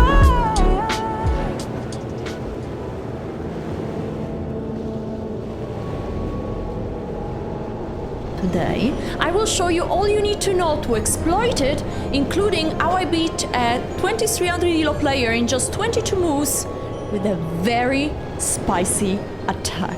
Let's go. White starts with the move 1d4, and now with black, you have two main moves. Either you go with the pawn to the center of the board, or you go out with the knight. Both moves are stopping the same idea, for white to take full control over the center. It doesn't matter if you start with the move d5 or the move knight f6, because in both cases, both lines are transposing to the other one. If you start, for example, with the move knight out, after bishop here, you will play anyway the move d5 and will reach this position. Now, how is white developing all their pieces? This is a system, London system, meaning that white wants to develop the pieces always in the same way, and that's what we are going to exploit. So they are going to develop the knight here, the pawn here, the bishop out, the other pawn here, and the knight there. Usually, actually, mostly they are castling short. What are we going to do? We will start with the development of the king side, and we are going to bring the pawn up, the bishop here, we want to challenge the London bishop, and then to castle short. Let's put some moves on the board. White usually starts either with the move e3 or with the move knight out. Now we push the pawn to free the way for the bishop. They go out with the knight, and we are already at a crucial moment. Now white has many options, we will see all of them, but let's start with the main one, which is bishop back. What's the idea? Now, if we are going to trade this bishop, they are going to take with the pawn towards the center. And what they are doing, look at the rook. The rook usually is blocked in the opening. Instead here, the rook is already looking at where we want to castle.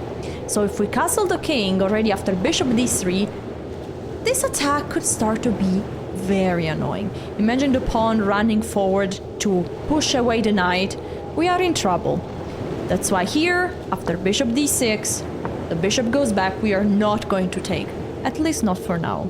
Instead, we are going to castle, completing our king side development. White is usually going out with the bishop, and now we need to think how to develop the queen side. And listen here, because we need to be very precise. We need to start with the move c5. This is a very typical move, and the general idea is that we are very happy to trade the c pawn for the d pawn, because if they take, now we can take back with the bishop, we are going on with the knight out, play the move e5, getting an amazing center. Remember, E and D next to each other is the dream center. Every time you can have it with the white, with the black pieces, you do it. Also here, once the pawn is on e5, we are threatening the fork, pushing forward the pawn, attacking the knight and the bishop. Okay, so white is not going to make our life so easy, so they are usually not taking and keep going with their London system setup, c3, protecting the pawn with another pawn. And now there is a very unexpected move. Usually, if you would follow opening principles, develop the minor pieces, you would bring out the knight or the bishop, but here the best move is actually queen c7. You might say why, and we need to introduce the main idea of our preparation with the black pieces. We want to attack the center with the move e5. The moment we can play this move, we will be very happy about our position. So, the queen is now already controlling this square. A second time, this square is controlled by the bishop and by the queen. Right now that square is defended, is guarded by the bishop, by the knight and by the pawn. So we need to add one more piece to control that square. We will see how. What is white playing, by the way, here? White is usually is going on with their normal development, but we will see also what white can do to stop us from playing the move e5. And now it's very important. We want to develop this knight, and there are two squares to go. One is very bad, one is optimal. In both cases, we are controlling the square with another piece. Both knight moves are doing the same. But the most natural way, so remember that, knight c6 is a big blunder, actually double blunder. Because this pawn is free cheese macaroni. Because the bishop, please don't take back with the bishop, since the queen behind would be crying. So we don't want to lose any pawn, that's why the knight is going on d7, very important. Now, if they take, we can take back with the knight. Also with the queen would be possible, but with the knight is great. And then our idea is always the one to crush the center with the move e5. Perfect. What is white playing here? Usually white goes on with the move knight out. And now we are ready. We can already play the move e5. We are threatening e4. That's why what happens in 95% of the cases is all the trades. Pawn takes, knight takes, knight takes, bishop takes, bishop takes, queen takes. And we get this position. White is also immediately improving the knight, attacking the queen, and the queen has to go back. Now this position, if we turn on the engine, is equal. So it's already a big success with the black pieces. But we can have even better than that. Because it's true that here black is basically white here, because it's controlling the center, has more space, but there are not so many pieces on the board, so the space advantage is not so powerful. We can do even better than that. And if we go a few moves back, before playing the move e5, we want to trade the bishop. Now they take back with the h-pawn, and now you see there is no rook here annoying us. So it's very important that you do this trade if the king is castled, if white is castled, okay? Great. And now we go for the move e5. Again, we are threatening the fork. So what you will see 95% of times is all the trades. Now you take back with the queen, and now after knight f3, this is a huge difference, because now we have created a weakness, and is this h-file. So the queen is going on h-file, on h5, and black has very sneaky attacking chances here. This is how my game against a 2300 elo player went, and I will show you how in less than 10 moves from this position I checkmated them. But before doing that, I want to show you the 4 possible variations where white can play something different and we don't end up in this position. Here we go. This is a very crucial position because bishop g3 is not the only move. It's the main move, but not the only one. So what if white is taking our bishop? Now my recommendation here, you could take with the queen or with the pawn, and my recommendation is to take back with the pawn. We are creating 2 pawns that are a small weakness considering chess rules, because they are doubled on the same file. But that's not really true, because those pawns are controlling so nice central squares, and we have a simple plan. We want to go out with the knight and then again, remember, push the pawn on e5. If we can do that, our position is going to be amazing. What else can white play here? White can also ignore completely what we are threatening. We are threatening to take this bishop, and they can keep going with their development. For example, the normal move bishop d3. Now, we will take on f4, but let's give them a second chance. Do they go back now with the bishop, and then we go back to what we have seen before, or do they stay there? For example, they go on with the knight out. Well, in this case, we need to develop the queen side. and we need to do it in a bit of a different way. So we will start with the trade of this bishop. And after pawn here, now you see they have a small weakness, and is this pawn.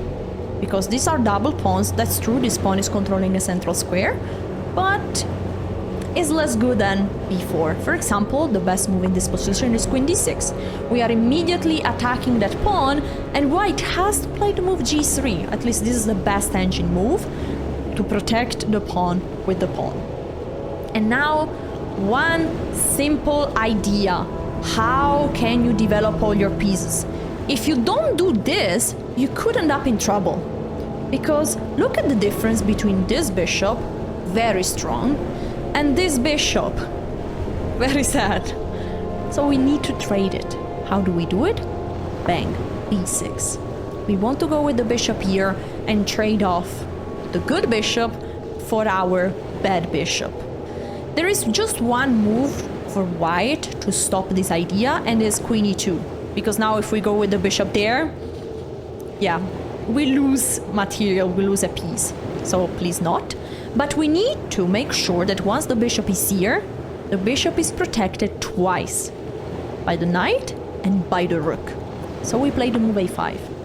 And we are ready at the next move to play bishop a6, trade off the bishop, and remember one crucial move, thematic in all the d4, d5 structures, the move c5. This move gives you the opportunity to fight more for the center, and especially because the compromise that white has done here, they have created a weakness, but for us will no longer be possible to play the move e5. So what we need to do is c5. Okay, last but not least, in this position white can play one more move in order to deal with this confrontation of the two bishops, and is knight e5. The knight is now blocking our e5 pawn, so we are not going to push that pawn anymore, and we need a backup plan, which is very strong. Let's start with the move castle. We bring the king to security, they go out with the knight, and now we keep going with the typical move, c5. If they take, we're very happy, we will have full control over the center. What if they play the move c3? This is the normal, typical move. Again, we go with the queen on c7. This is a typical way to go out with the queen. We are attacking this knight twice. This knight is protected twice.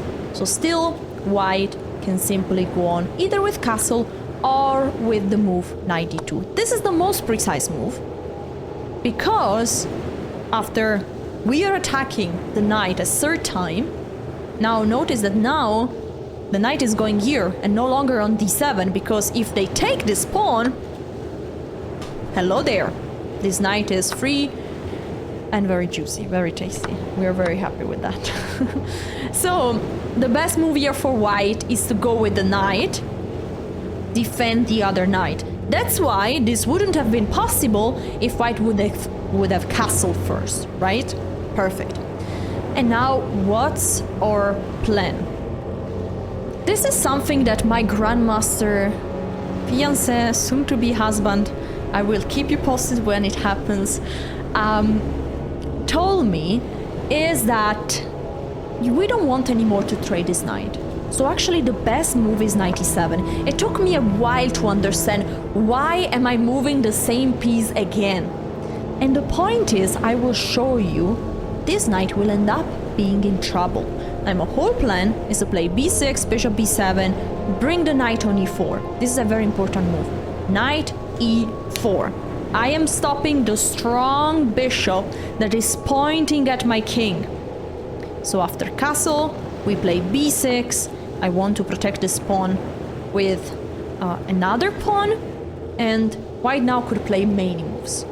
And usually something typical is to play queen e2 to try to play the move e4. So this is what there are many moves, this is just one of them.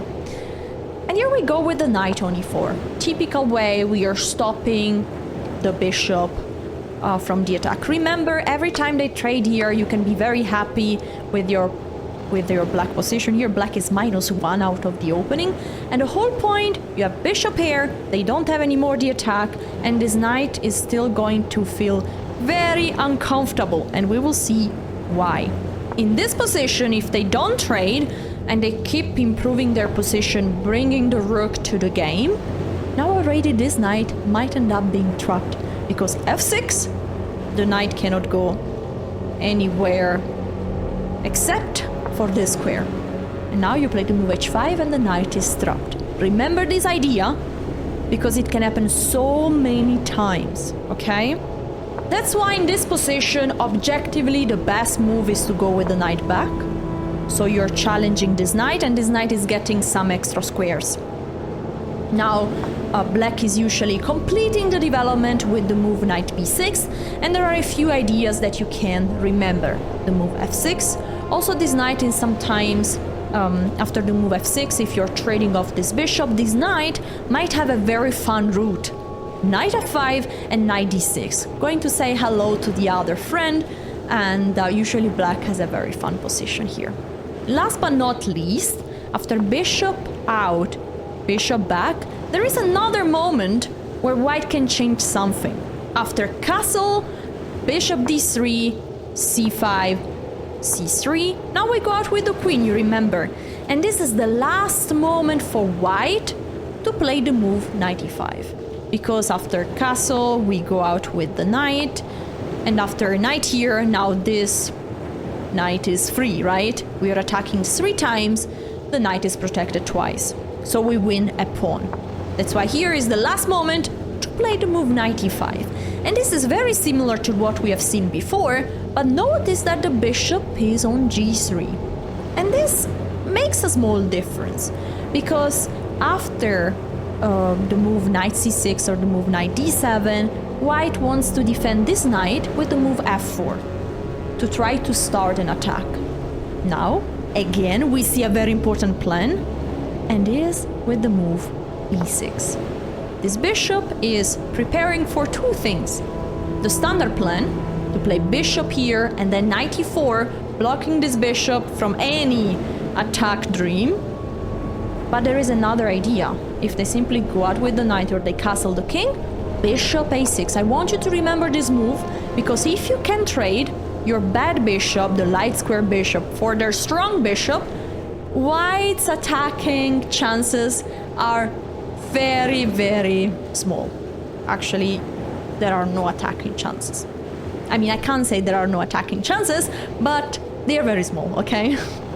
Last but not least, we have the killer attacking plan for black.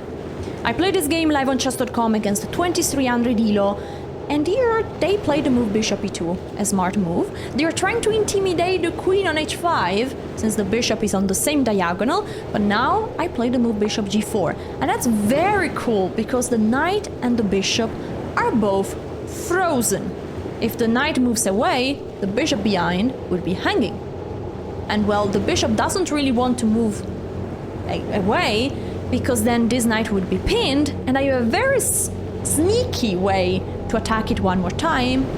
Knight e4, and then knight g5. So what white tried to do in this game is to play with the queen and then to bring the rooks on the d file, double them up, attacking the d pawn. How do I attack with the black pieces? Well, I can't really go forward with the knight because, well, there is a bishop there, and I want to keep the bishop there in order to keep those pieces where they are. So I need to bring some more pieces to the game. And my idea is to bring this rook, or that other rook, all the way to h6. I'm threatening mate if I can do that. And my opponent didn't see this coming. I went on, well, they played queen c2, I went on with the rook, and then I started the rook lift. And now they committed a fatal mistake. Probably the major blunder here, black is already slightly better, but now rook d2, which had the plan to double up the rook, is just a huge blunder. Because after knight e4, the rook is moving one more time, and now my rook is sliding. And I'm threatening checkmate. And there is pretty much one move to try to play on.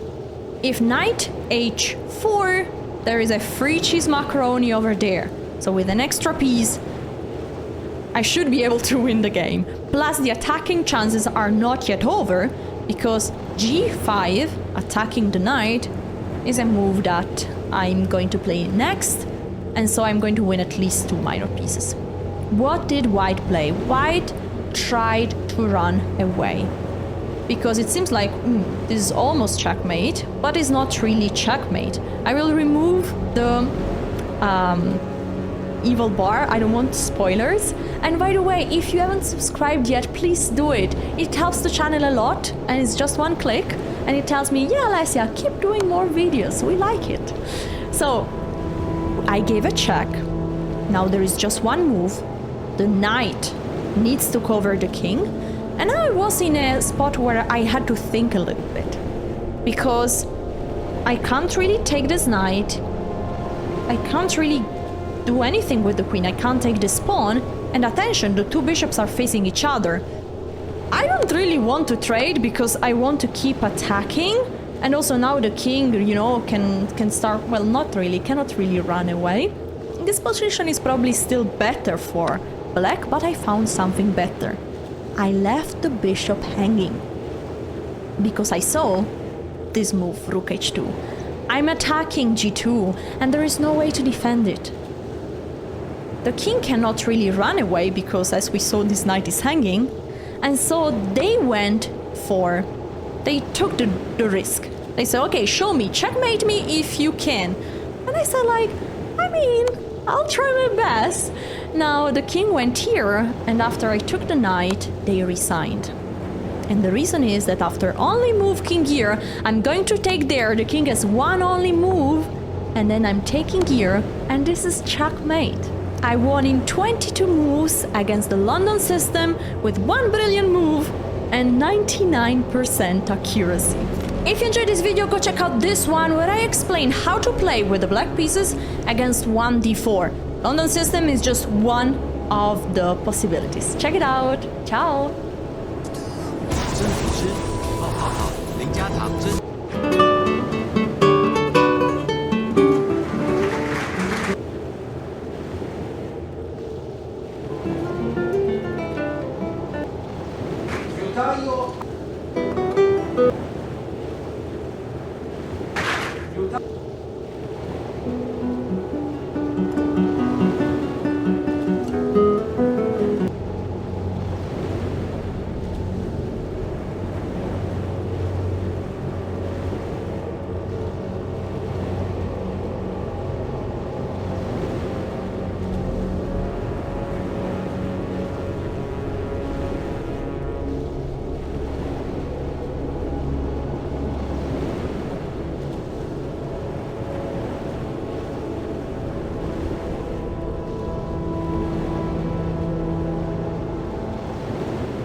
想伪装自己，谁能看见我眼里无助而流下的泪滴？别再说我变了，谁都别再提起，别再说了，我喜欢现在的自己。许多事已经看淡，偶尔还会期待。昨夜梦见你回来，说你不会离开。听到这里，我也有些鼻酸，想给你听，只希望你能明白。我是真的爱过你，你却从来理不理。每次给我憧憬，要给我打气。我是真的爱过你，请你不要再怀疑。虽然我也变得不像我自己。Out with it. I hear the summons.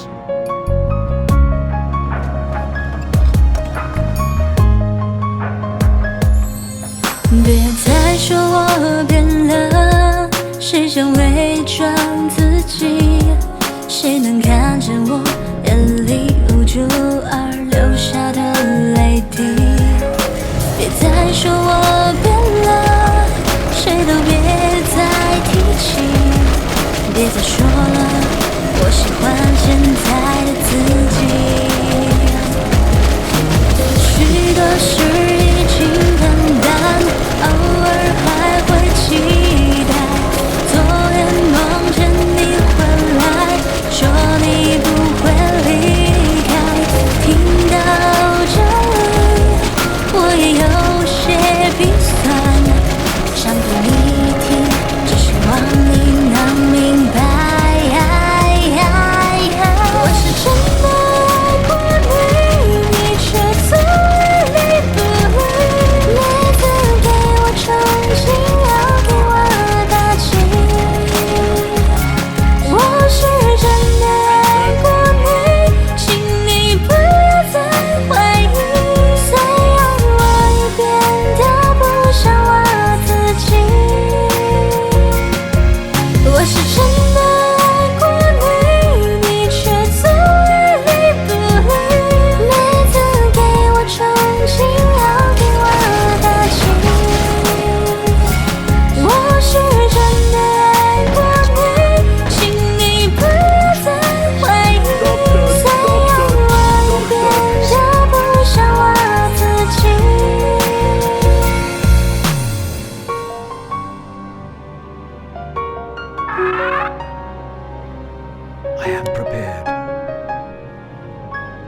Upgrade complete.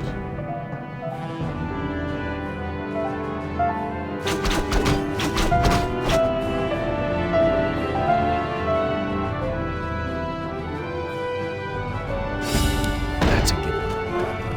One shall the ones. Job done.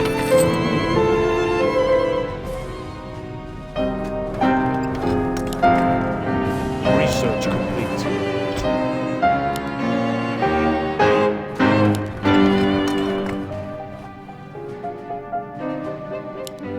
My brothers. Job done. I am prepared. Upgrade Has begun. Job done. I bid you. I cannot mention Upgrade complete. That's Job's done. Job's done. Job's I done. am prepared.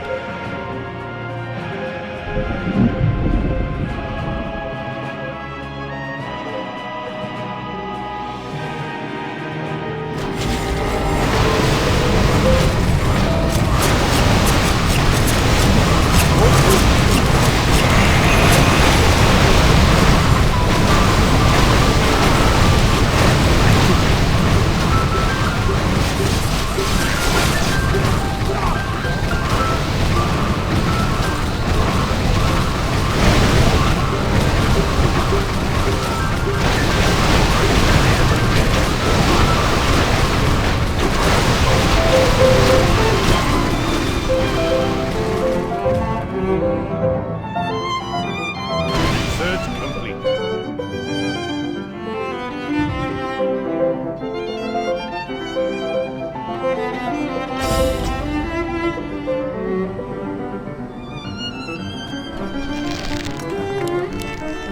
I bid you.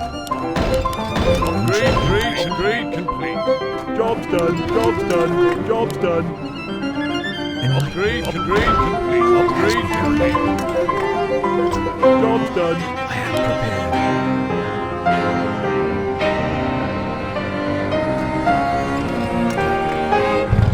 I bid you.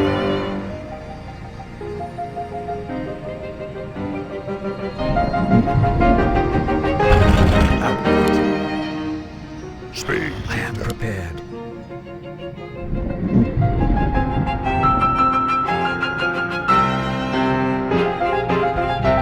I bid you.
Upgrade complete. And upgrade complete. Out with it. No one shall be the wiser. It has begun. Job's done. Job's done. Job's done. 升级聆听体验就靠 Spotify Premium， 随心调整播放顺序，下载更高音质的歌曲，并离线畅听，尽情沉醉于音乐世界，全程无广告干扰，用好音乐对自己好一点。点选横幅了解更多资讯。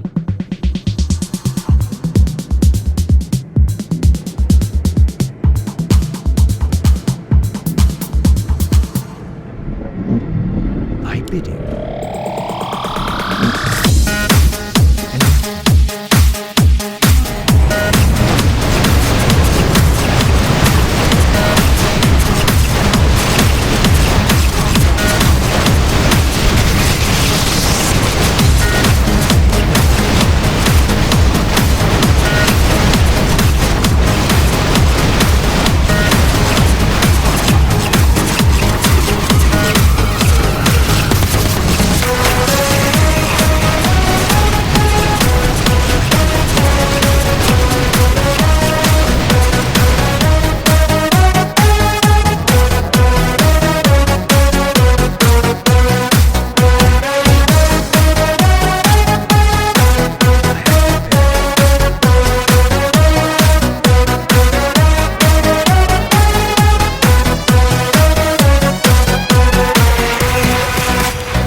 时光它去不回，回忆辗转来回，痛不过这心扉。愿只愿余生无悔，随花香远飞。一壶清酒，一身尘灰，一年来回，度余生无悔。一场春秋，生生灭灭，浮华是非。待花开之时，再醉一回。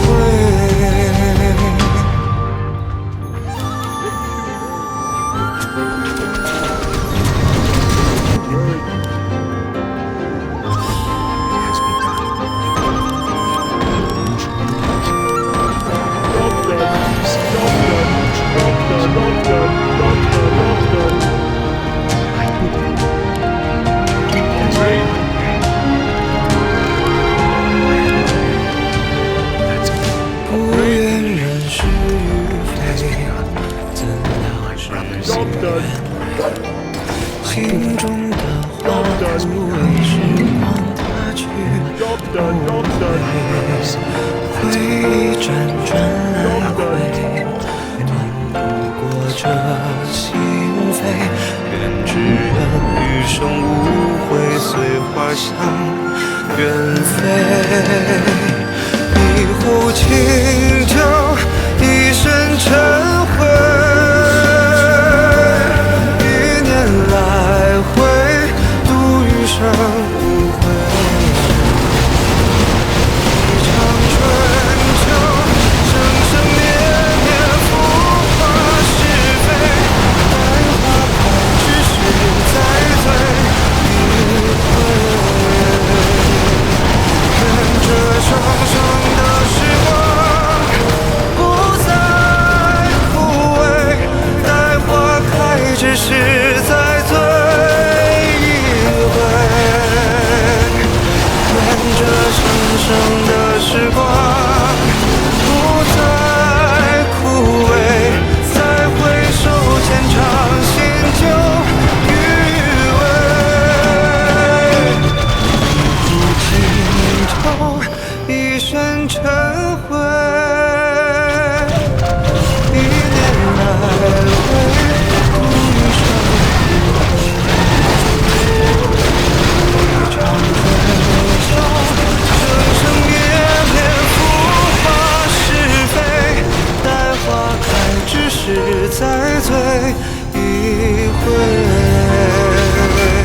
一壶清酒，一身尘灰，一年来回，度余生无悔。一场回忆，生生灭灭，寥寥心扉。再回首间尝新酒余味。一场回忆，生生灭灭，寥寥心扉。再回首间尝新酒余。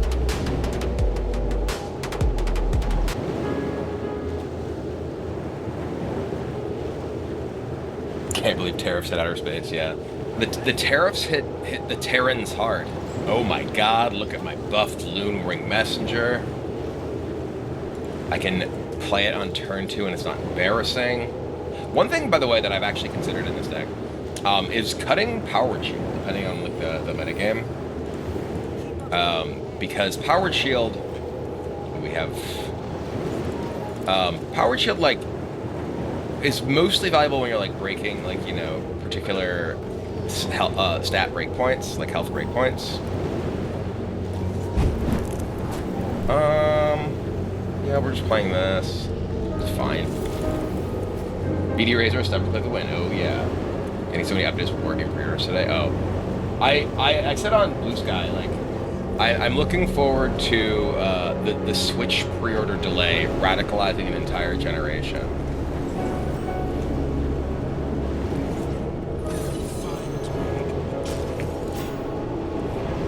I assume that they're imbue. It could be some form of just like, I don't know, menagerie, but probably imbue.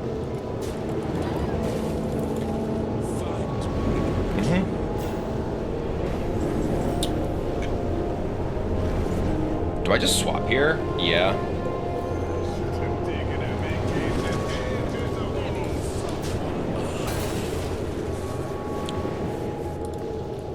Like, I don't really have another play, so I could just trade, like, attack in. Maybe I should have just attacked in and used this scale replica, now that I think about it again, because I do have the scale replica there. I don't have anything for the following turn then, but maybe that ends up being better. Okay. Ooh, yeah.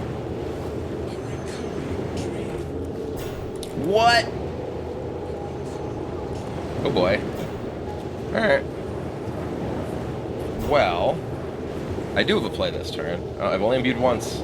New card, PogChamp. Alright, I am going to attack here, and then I will play my scale replica. Maybe we draw Hot Coals.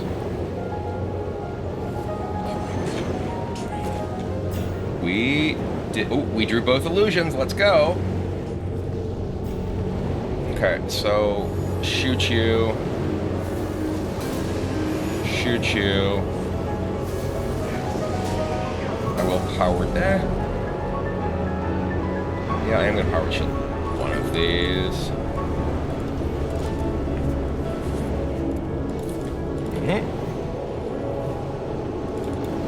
I got two of this fellow, but I don't have any imbues right now.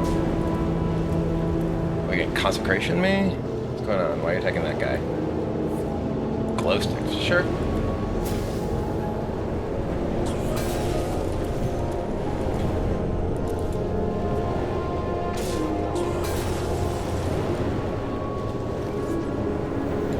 I'm gonna do this because I want to be able to kill this guy, so they have no way to get rid of my divine shield right now. This guy getting buffed to lifesteal, by the way, is also so good with Nightshade Tea. Sure.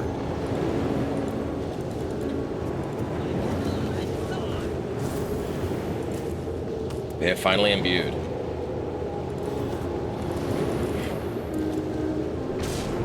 Another glow stick. All right.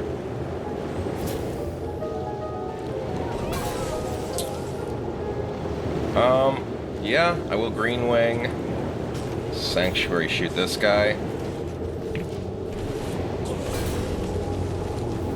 This is such a huge buff. It's so beautiful.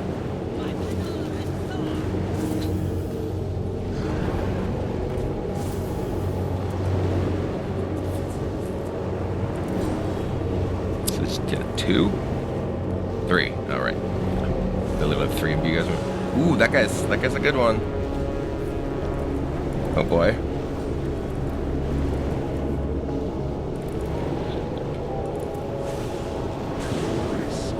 Sure.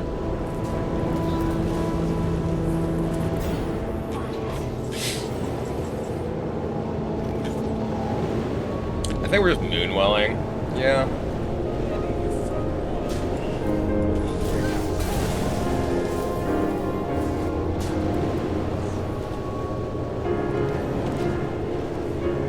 This is at 5, 6, okay. I do have the Malorn that is not quite online for a 1 cost, but it does corrupt Shaldrasil, and that's really powerful, so we might just play it next turn. They've already played both of their armaments and one of their Dream Wardens, so their ability to draw their portals is pretty low. Okay, there's the other Dream Warden. 6s can be really good. That's a really good one. Okay. Let's see what we draw.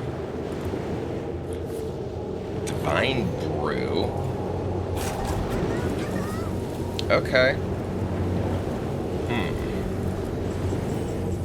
Okay, we're playing... we drew Tehran, so we're just playing Malorn.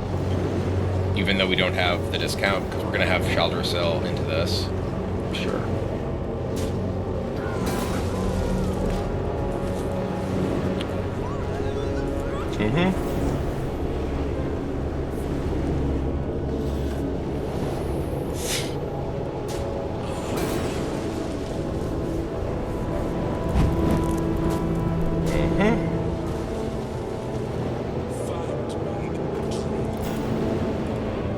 Zadot, thanks for the 2 months. That's mana cost to end for the Paladin. I mean, there's a bunch of different, like 10 is super powerful, right? At this point, do I want to just play Shelter Cell? I think maybe I do. Yeah, I'm just gonna play Shelter Cell right now.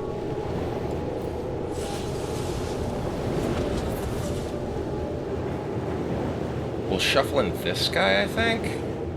Play this, kill this.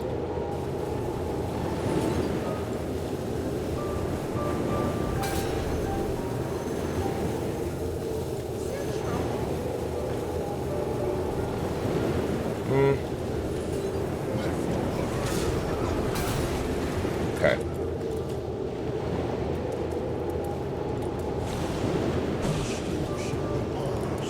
So, like, if they don't look at quality this down, we just Tyrande Awakening and they die. Or, like, we can obviously, you know, play an Anachronos or something. Mm-hmm.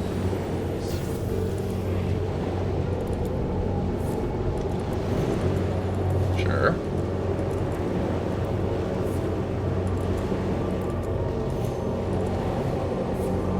Okay, so they're gonna load those up with Bruise. Oh, you're killing this guy. Okay. You're not killing the 13 power guy. Alright, I will kill you. I guess they could theoretically brew themselves here.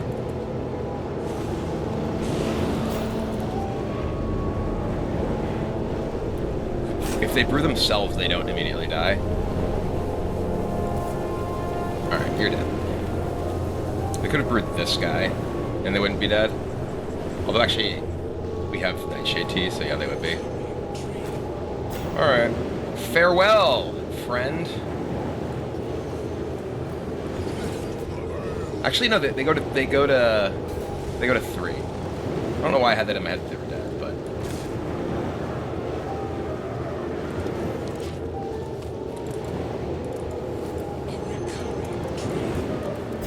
They healed themselves, that's why. I had it in my head that they were dead because they played Flash and Blade. Jesus! Okay. Wow. Okay. That's a lot. Including this. So they could just play, like, double flames or whatever. Although they haven't played any elements of that. They haven't played the weapon. They haven't played Ursol. It looks like they may just not have that package in their deck. You're at 3 life. So they die.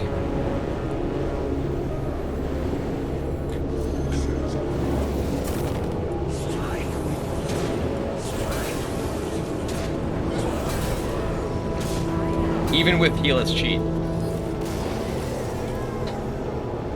Got him.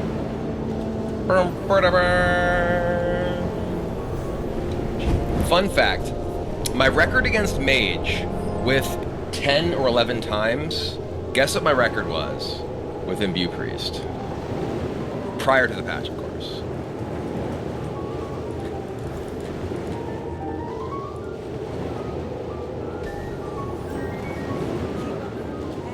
It was actually until one game this morning, right prior to the patch, it was 0-10. I won one game this morning to make it 11. 1-10.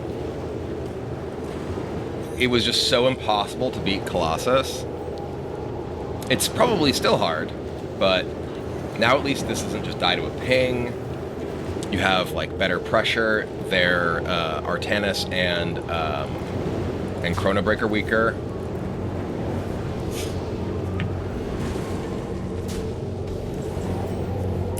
Chrono Burst, whatever it is.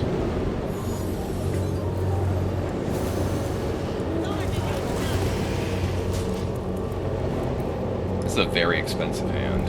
Chrono Boost, that's what it is, not Burst.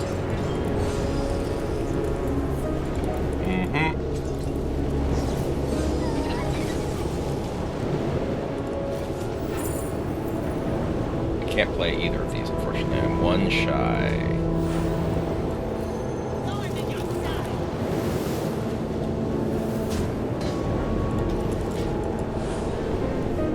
could use this now and let's play this in 6, but this hand doesn't really care about that. And there's more things that I'd rather use a single discount for.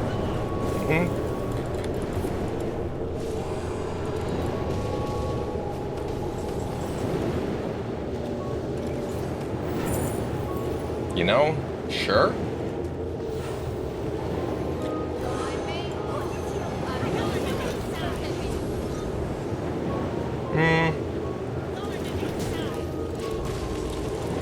I think clearing the dudes so that they can't kill the 4/4 on board is maybe better.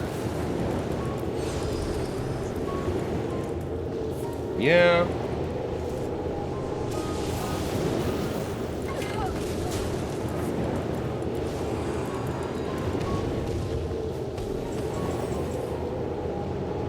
Oh, hello.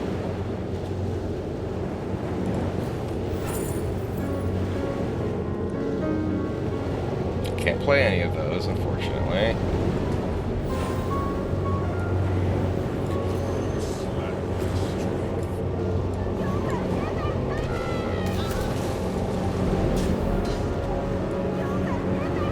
Yeah, we're just sending them.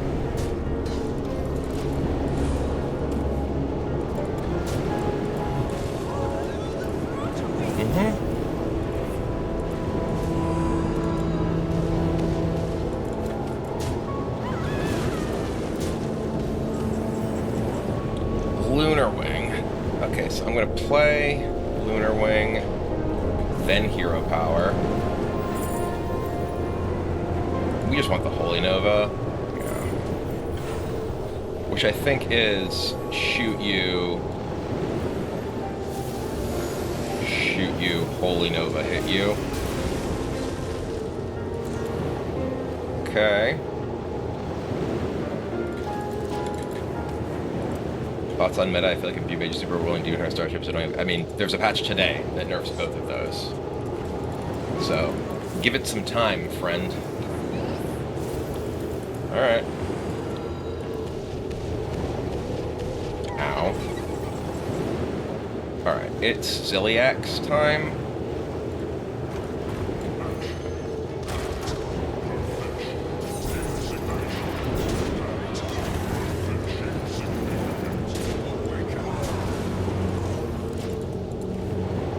Yeah, Crystal costs 5 now, Chrono Boost and Artanis are both nerfed. There's Artanis anyway, though. Alright, so they can clear both of these. It does take basically the entire board. And they are at over 30 still, which is one of the problems with this matchup. Now they are in Colossus range, right? Do they have some? Oh, they have a... God, the Void Ray. Okay. That sucks.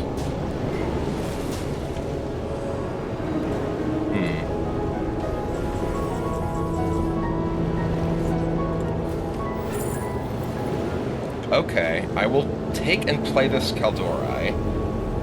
Do I want a Tyrant plus Power Shield as well? Look at this coming in clutch.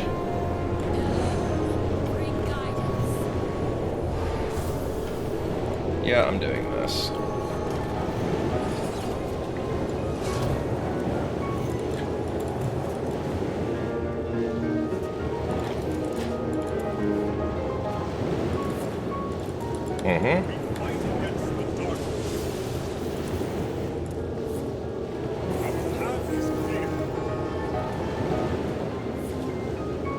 Oh, that's annoying. Okay. Alright, they clear my dudes.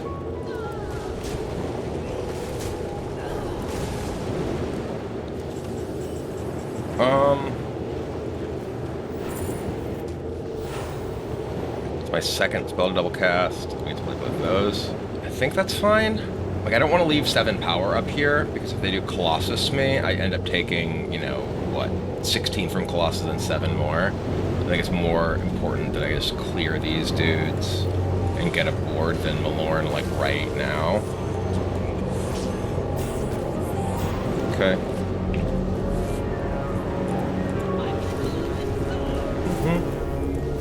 Okay. Sure.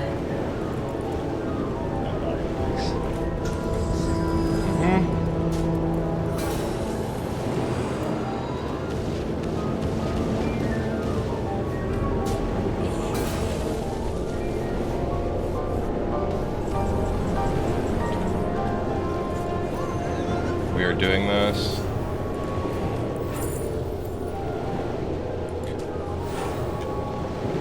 If they do Colossus me here, it's just a disaster, right? 18, 20. I die if they just Colossus me here. See, I have to just cast this.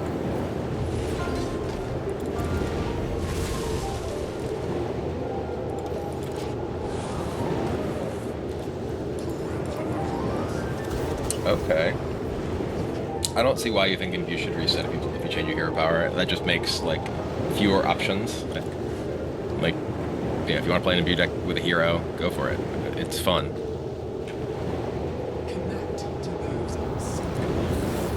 Oh god. That's horrific. Their hero power is going to be so powerful, they're stealing all my imbue things. Uh-huh.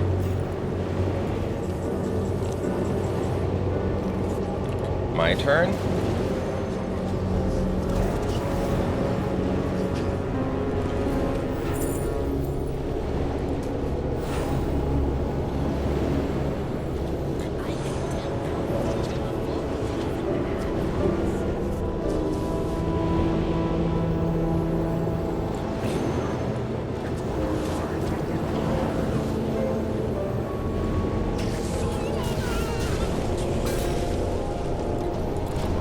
I die if they just play a Colossus here because I have 18 plus board. Yep. Yeah, I mean, I do think that this matchup is going to remain difficult, just because Colossus is so hard to beat with any kind of deck that is trying to play like a longer attrition-y game. You're on basically like have to clear everything and, you know, be at a high enough life total every single turn. But it's, you know, that deck did get nerfed with Chrono Boost and Artanis taking a hit. Colossus is still outrageously powerful, but sort of their middle turns are a lot weaker, and my opponent had a really, really powerful draw that game, so.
prepared. 专心品鉴音乐就靠 Premium， 坐拥收录数百万首歌曲的丰富宝库，供你下载播放清单并随处畅听，全程无广告干扰，还能调整爱歌的播放顺序，并随心前后切换曲目。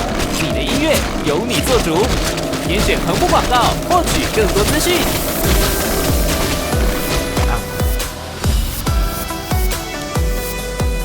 Research complete.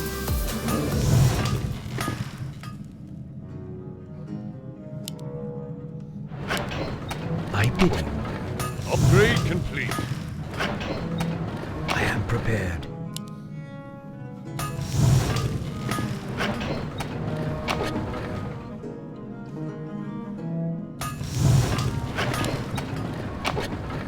I bidding. Upgrade complete.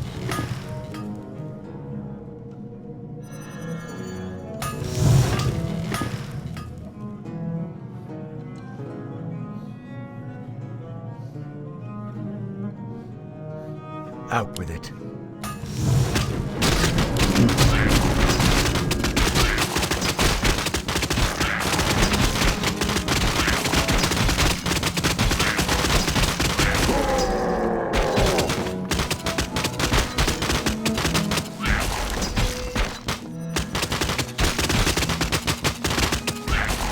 Enlighten me.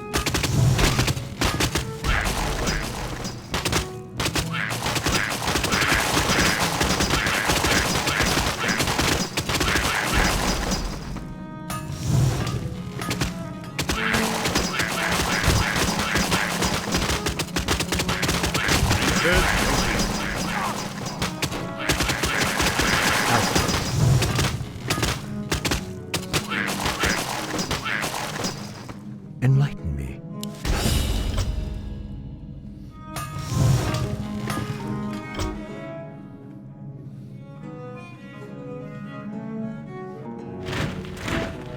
Ready to work.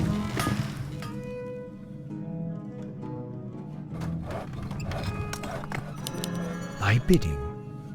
That's a given. Build more farms. Upgrade complete. Out with it. It has begun. Job's done. Upgrade complete. I am prepared. Upgrade complete. That's a given. Job's done. Someone open it up.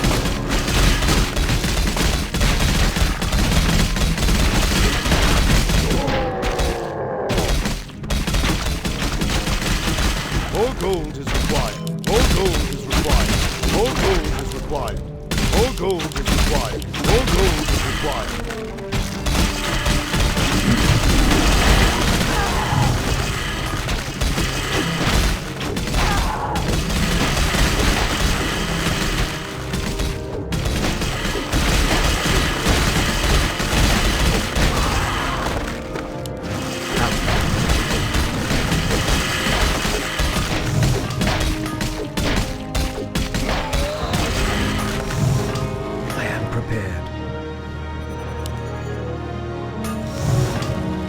bidding. No one shall be the wiser. Out with it. Upgrade complete. Upgrade complete. I Upgrade complete. Upgrade complete. I am prepared. It has begun. I bidding. Research complete.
心情亮了起来。哦，你有爱的预感吗？你的眼神跑过来 ，Love Blue， 偶尔小小开放尺度，啦啦啦啦啦，偶尔让重点变魔术，啦啦啦啦啦，加一点邪恶的元素，偷看的人心跳加速，突破落伍，你敢不敢赌？哦，心因他心的感，不用害怕会被传染。Love you， 哦，每次心在有海，漂亮中度不算灾难。Love you， 路线串起来，黑裙被卷起来，把眼神放大给我，今天我最爱红腰带竖起来，白世界都张开，窗户当深沉，心情亮了起来。哦，你有爱的预感吗？你的眼神跑过来 ，Love you，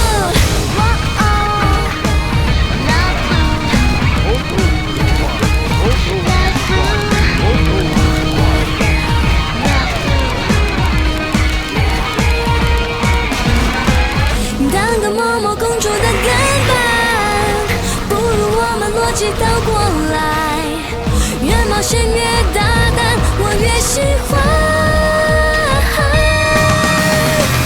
哦，心因他心的感，不用害怕会被传染。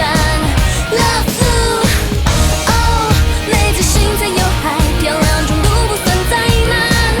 Love you， 路线串起来，黑裙被卷起来，把眼神放大给我，今天我最爱红腰带竖起来，白世界都张开，窗户当深沉，心情亮了起来。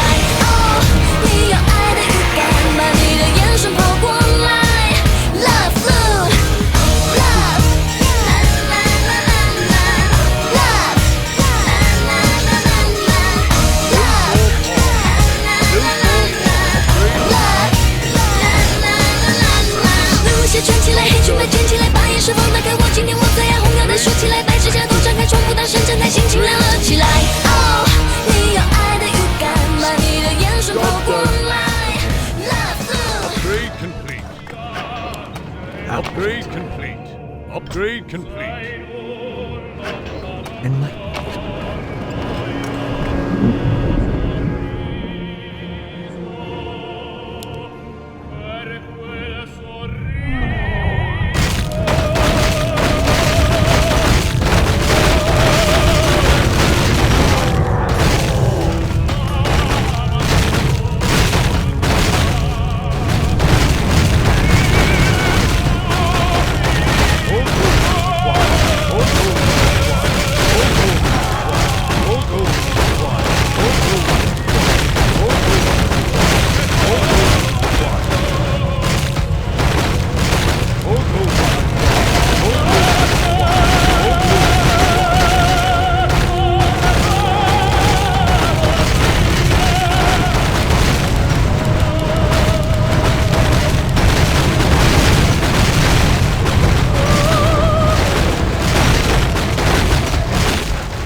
Research complete.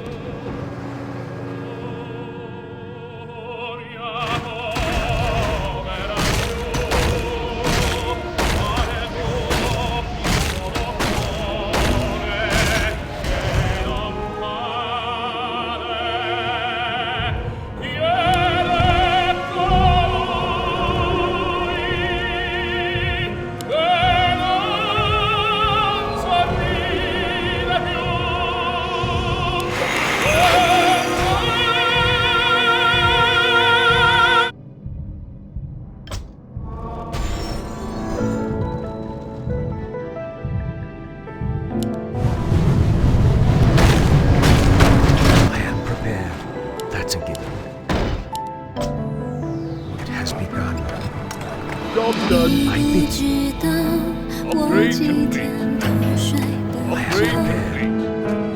爱情好像来得太早，第一次渴望能被人拥抱，偏偏等不到。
不过这感觉痛的无力去改变。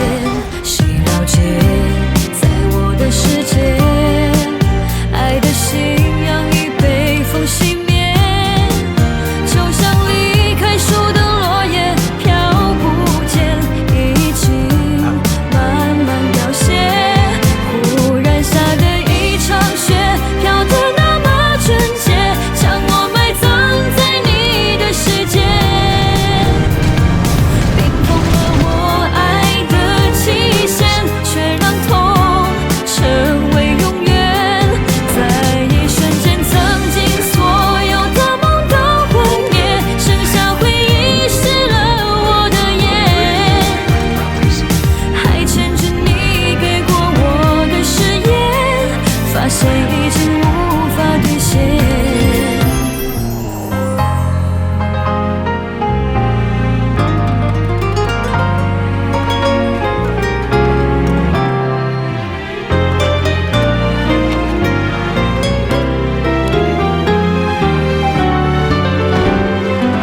一整夜，爱与恨重叠，只剩心被撕裂的感觉。属于我的幸福被你忽略，我不愿，无法妥协。忽然下的一场雪，飘得那么纯洁，将我埋葬在你的世界，冰封了我爱的期限，却让痛成为永远。在一瞬间，曾经所有的梦都幻灭，剩下回忆湿了我的眼，还牵着你给过我的誓言，发现已经无法兑现。忧伤陪伴在我身边，被时间将我的记忆更迭，却无法忘掉你那冰冷的眼。一场雪飘得那么纯洁，将我埋葬在你的世界，陷入你身边的谎言，我的爱已被搁浅。在一瞬间，曾经所有的梦都幻灭，剩下回忆湿了我的眼，就连呼吸仿佛都被冻结，在这个寂寞的深夜，心随着雪飘远。 I am prepared. I bid it.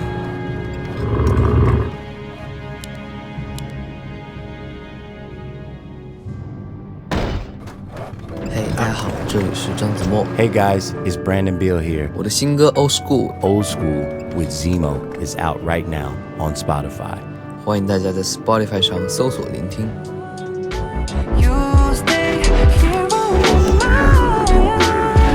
Ready to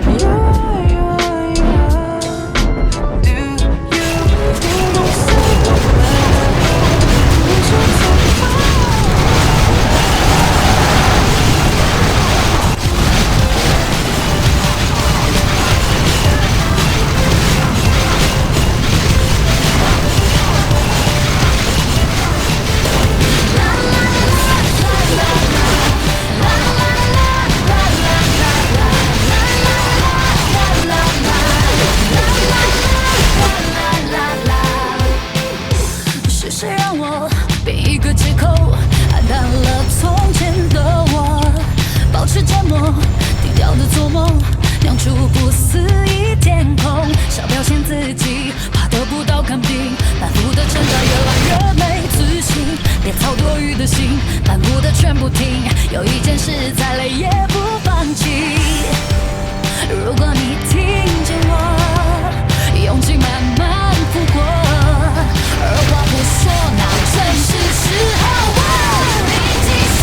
Be myself， 真的我，挡不住天生丽质，闪亮。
play like a champion today.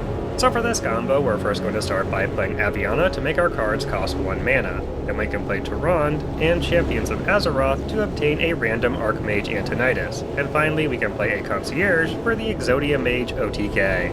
And if we happen to miss Archmage Antonidas off Champions of Azeroth, we can then rely on our Imbue hero power to win the game.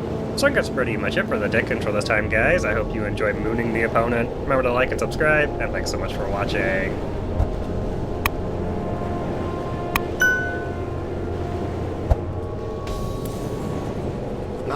A shamalama ding dong, alright. I see. Fair enough.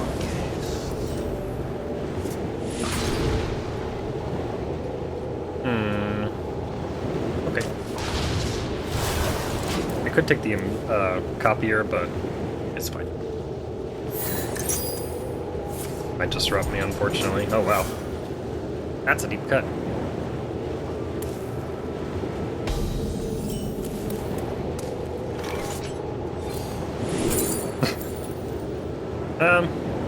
Okay. Yeah, it's fine. I'll just save it for 4. I may just play this next turn. We'll see. I don't know. That's pretty cringe, but alright.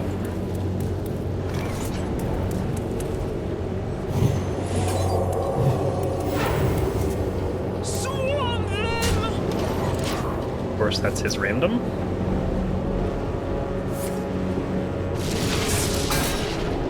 Okay.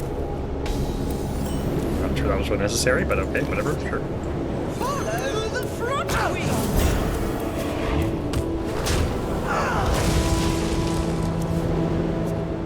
We're going on a dangerous voyage.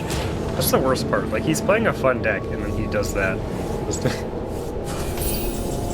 frustrating.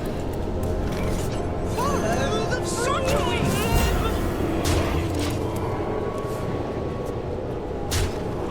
We have plotted long enough. Now we rise. I was gonna say, I played the coin, so it's coin blazing and primordial wave, so it worked.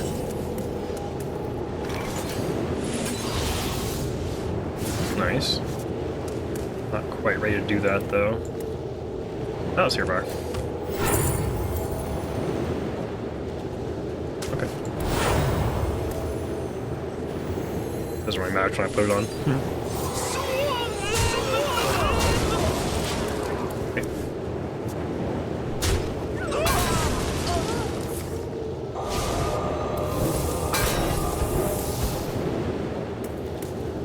I don't even know why I'm playing this game. I should just concede, like... and he picks the fun option, too, like, just... You're just the worst. I probably should play the Pendant soon. Jeez, Reno. Your time to play that. See if I can find the Aviana. I don't know what it gives him here. Like, wild growth? Okay. Sure.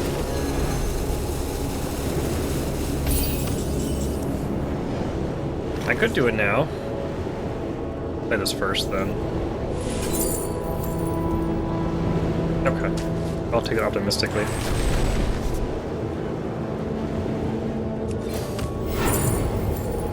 I'm gonna play those. Draw forth the wild.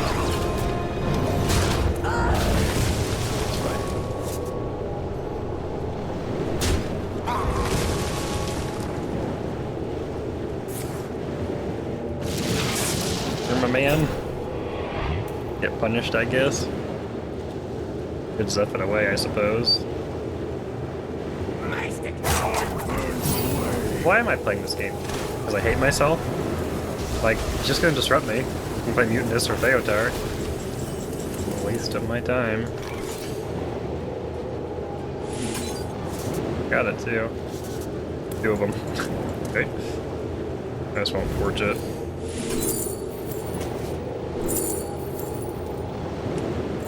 Three, 1 or 2, 3. Probably. This is Shaman. Yeah, that's probably fine.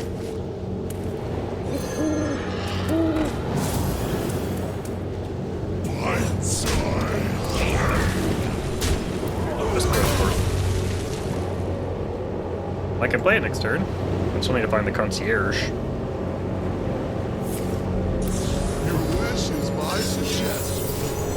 Or though. It's gonna be weird stuff.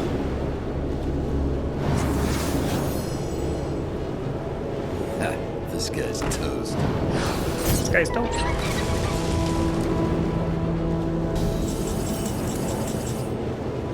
I could double that. That looked amazing.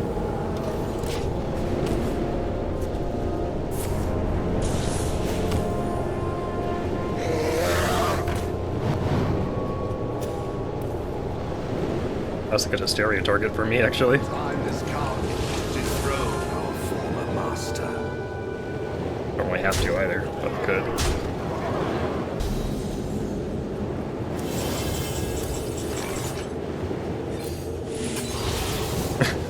Super.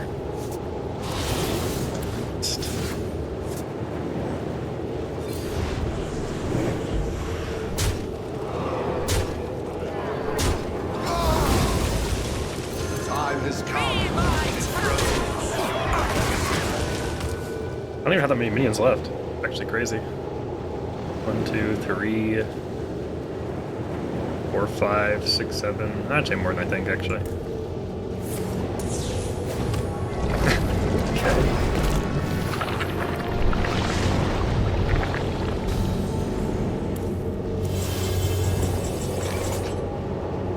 I mean, I could just Asteria again. His reign ends now. Be my talons!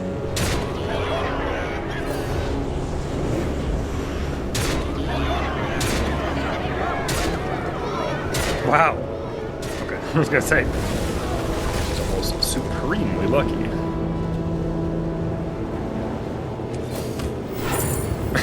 Sure.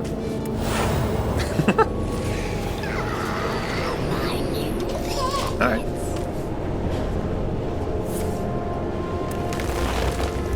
I guess once my cards get reduced, I could just play the variant and see if I pull it. But it's still pretty unlikely. The master is free. Chocobo. Chaos reigns. Could work this game.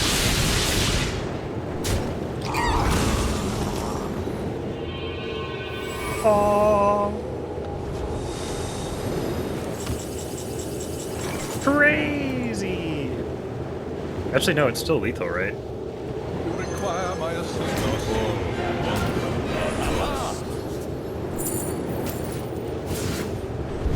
Yep.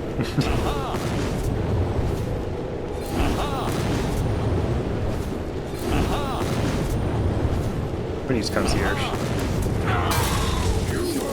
Bye.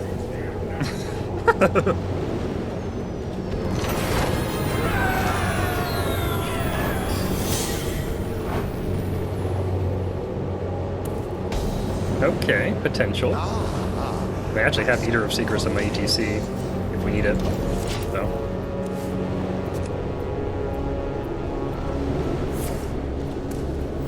My petal and sword! Probably gonna die though.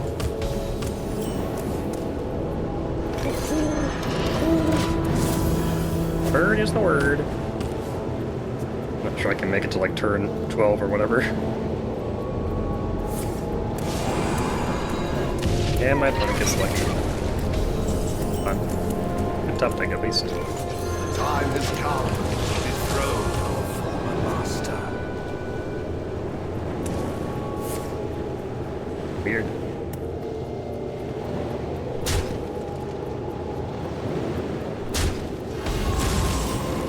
Okay, very nice. Illume, bring guidance! Free trade hog. Need to find Aviana now. We're almost in a business.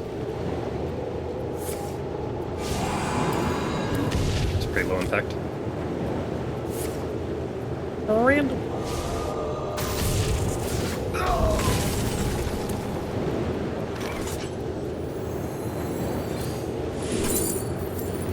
Yes, fine. Let's look for it. Alorn. Probably. Well, problem is I haven't imbued enough times. I've only imbued twice, right? Ah, whatever. It's the fun card. We'll take the fun one. I can get Aviana off of it, so, you know, it's possible. Well, that survives, I can power chord it next turn if I want to.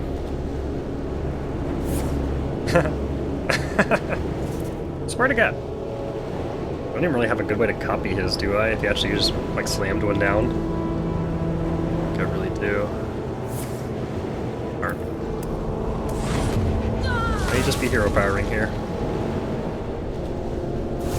Oh god, everybody lost. Oh, it's like a casino imbue. Interesting. Oh. Yeah, that person. Maybe the healing? I guess I could copy the Antonidas with that. But, I don't think healing. What? -2? Okay.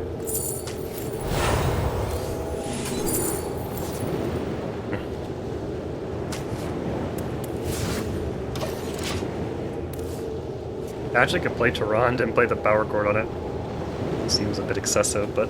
My petal and sword!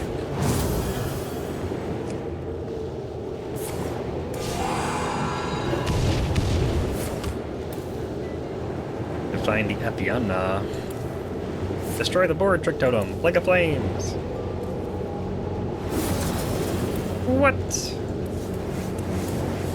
I'm called for. Draw forth the moon. Double. Cancel a fold to even do it. Probably put the Lorne on 9 anyway. So if we get Aviana, we can just play it anyway. The Dome Piece. I always can heal for 24 if I want to.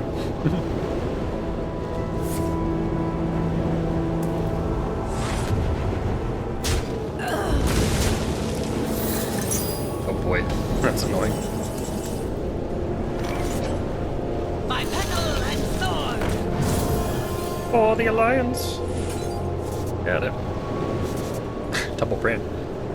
Well, I could play one. I actually could play both. Maybe I just play both. I don't really care. Who knows what secrets will uncover? Who knows what secrets will uncover? My petal and sword! I'll hold that since I have the double thing right now.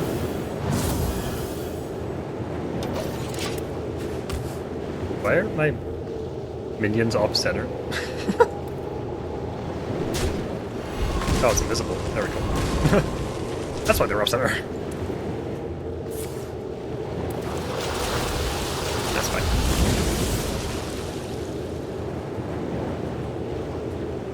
Are there wispies?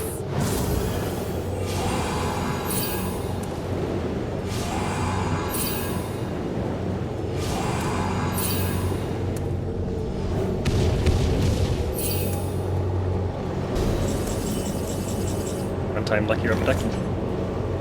Druids of Azeroth, gods of the wild, the dream beckons. Random. The stars and skies are mine. Oh, need to not die now. I'll still hold the spells in case I want to heal. I may want to heal.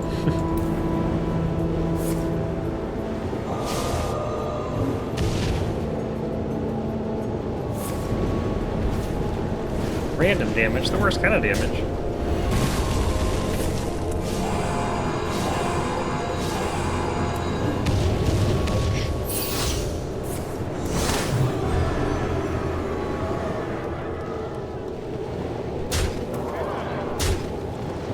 Probably should heal. He's Portal! This guy literally has everything. I could silence.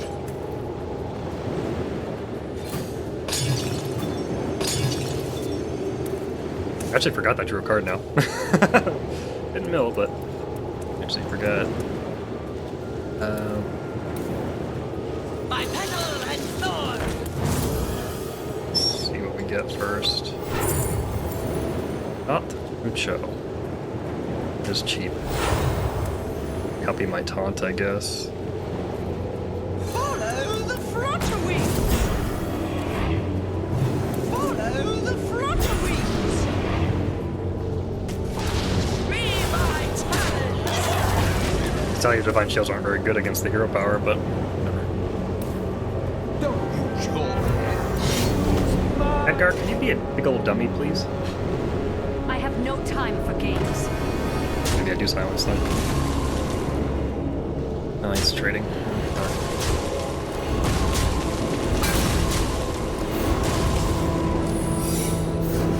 That's barrier, right? I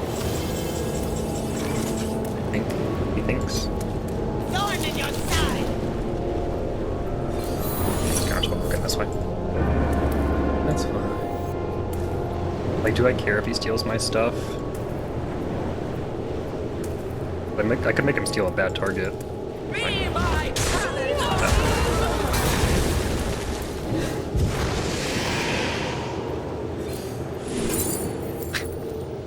Random. Obviously healing.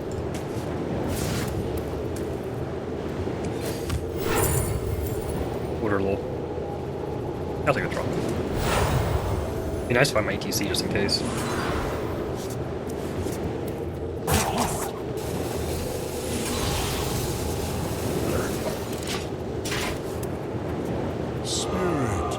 Watch me die. Follow the flutter wing. Huh? How will I ever get through?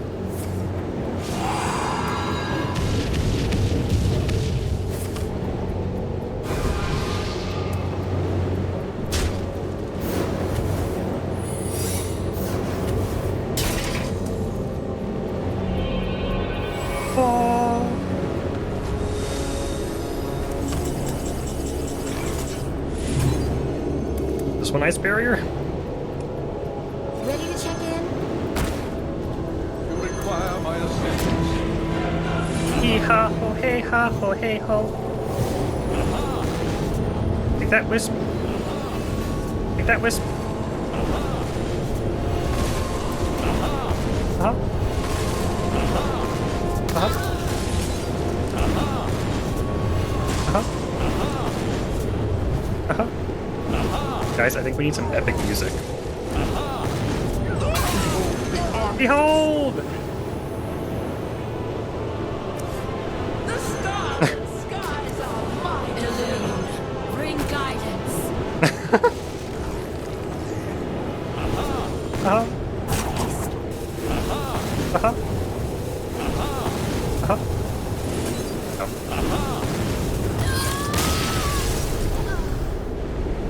Hee ha ho hey ha ho hey ho.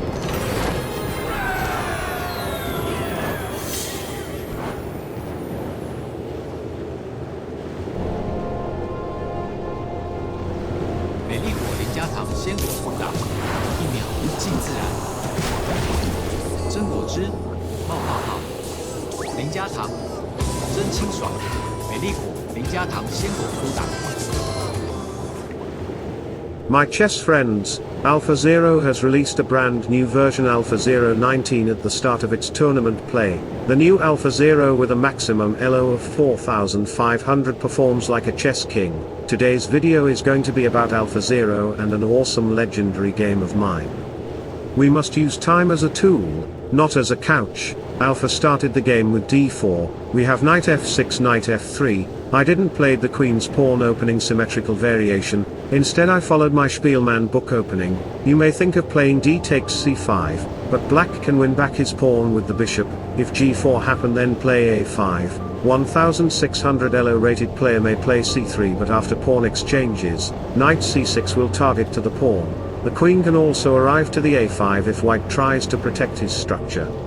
People who are crazy enough to think they can change the world are the ones who do. So back to the position, we have d5, playing e6 or d6 are not the best move because b5 move occupies the queen side square followed by bishop e7 queen b6, so bishop g5 by king AlphaZero. After a couple of moves later we have e4, now take a look on this pawn. Capturing the pawn isn't the bad move, but white will successfully arrange some activity for the rook.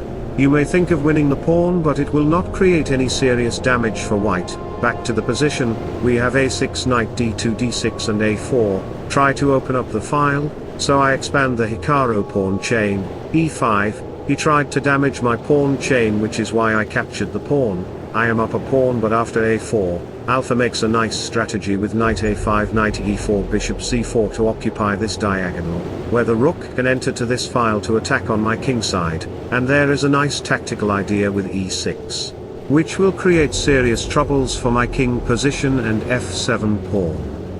Wise men speak because they have something to say, fools because they have to say something. So here we have knight d7, knight to g5, my pieces are undeveloped and my king hasn't castled yet, so if you think to develop your position, let me show you the variation, then knight e4 will arrive, the queen has to run all the way back to b8, h5, bishop h6 takes, queen f3 to target it, so f5, now Alpha 0, will play daring move queen b3, sacrificing the knight, he will sacrifice the rook too. Rook takes h6, then d6 will kill your position, queen takes d6, then after king d8 knight e6 check will trap your king.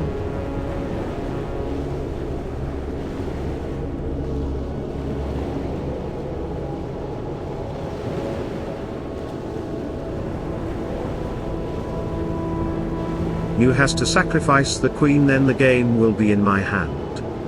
There are two ways of spreading light, to be the candle or the mirror that reflects it, so back to the position, I played the best move e4, I just want to develop my pieces so soon as possible by sacrificing the pawn, so Alpha 0 responded with bishop c4 to x-raying the pawn, queen takes b2 castle, here best move for me was to play knight e5 to target the bishop, then play f5, but I missed it and played f5 first, so c6 by Alpha, if you capture the pawn, let me show you the variation.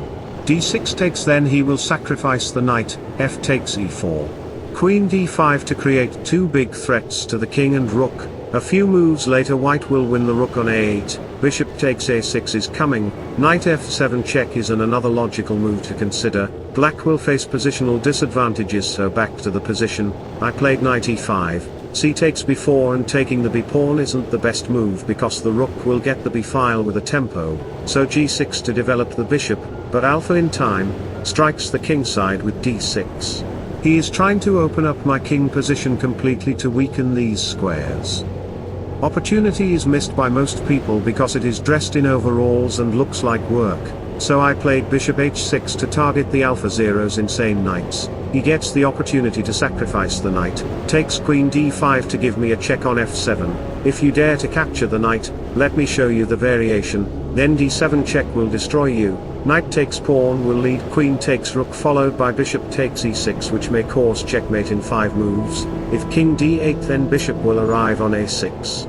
Knight b6 queen b8, bishop takes pawn, queen takes knight check, now if you play king d7 then it will be checkmate by bishop b5. Courage is what it takes to stand up and speak, courage is also what it takes to sit down and listen, so back to the position, we have rook b8 first, rook b1 to target it, here any player including Magnus Carlsen may think of saving the queen, let me show you the variation, but after b takes c5 the file will be open, rook takes rook, then white will send his pawn on d7, you lose the game no matter what you play, let me show you the variations one by one, if bishop takes d7 happen, then after queen a8 check. Bishop blocks takes and it will be a checkmate, so back to the position, here if you play knight takes d7 then queen f7 check will destroy you, king here then knight e6 will be a checkmate, so back to the current position, I didn't played something ordinary move like Magnus or you, I played the right move e6, knight takes e6, queen c3, this is coming, so after knight takes c5 knight takes c4 we have rook e1 to target the pawn, the king position is completely lost for white.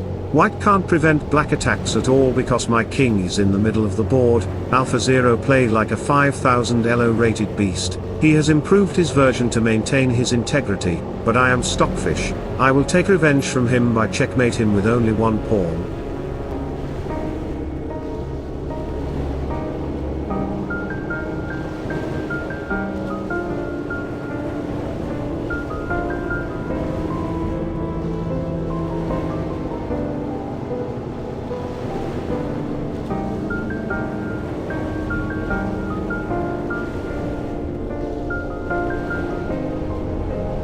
So wish you all the best, thanks for watching, subscribe for more, bye bye, take care, see you soon.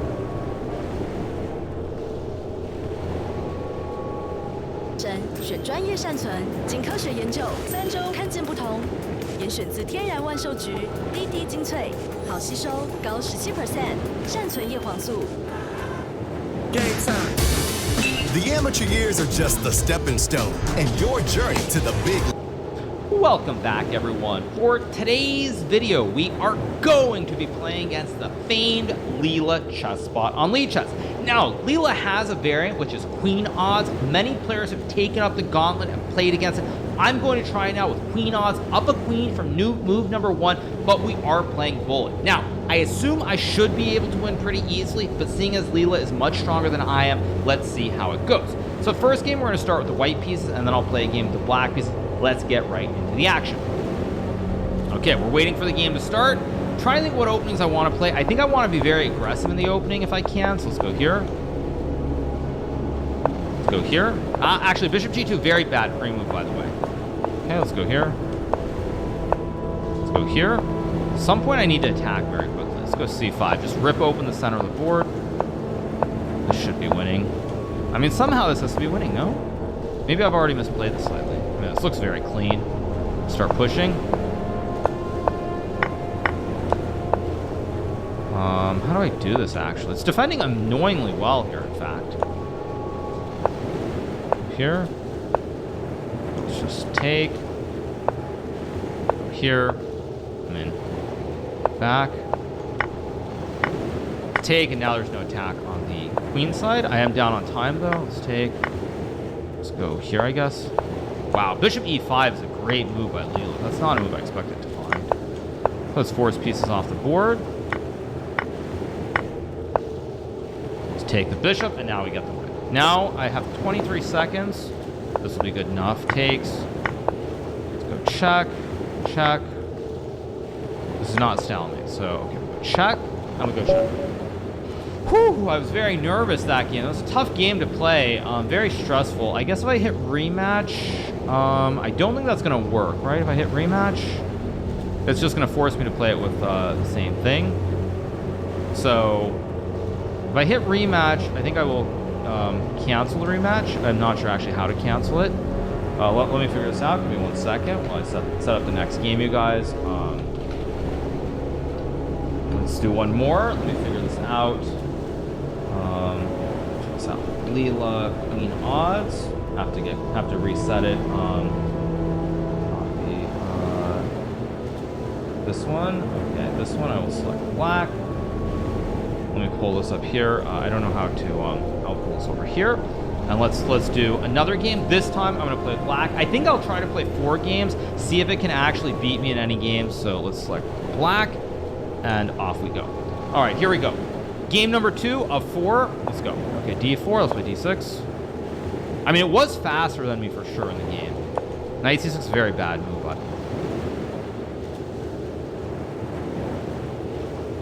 the way. But maybe I can sneak an attack here. I don't know. What is that? Okay, let's go here. Here. Probably should have traded right away. Okay. Just go here. Just castle. I feel like if Leela, if I can keep the position somewhat open, I will win every time. But if it's able to close the position, I could get in trouble on the clock. So let's go here. Let's take with the pawn. Let's go here. Let's go back. Let's go here, pin the knight. I'm just going to open up the board here. This has to be winning somehow. Ay. What was that by me? Oh, great. This is a little bit murky. I'm still winning, but let this get a little bit complicated here. Let's go here, knight d4. Should be winning still. I'm not up a lot of time. Okay, let's just trade rooks, trade knights.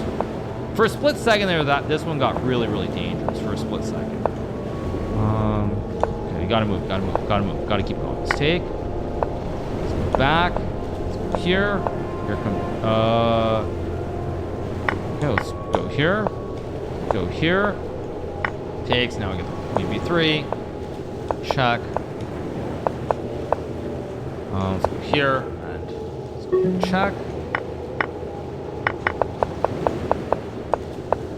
Check and mate. There we go. All right, let's do one more game with black. We'll do one more with white. It won't let me rematch. Okay, I'll have to go again and do it the same other way. So give me 1 second, you guys.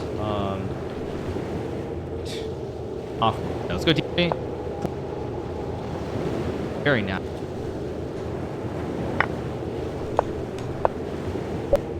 I blundered rook a1 because I was too low on time. Ah, that's so bad. All right, let's one more time. Oh no.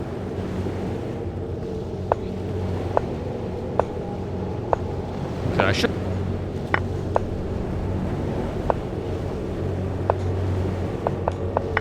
And it's gonna pre-move me. That's amazing. I lost the second game. If you don't win the. How do I do this? Somehow again. Now I'm too slow.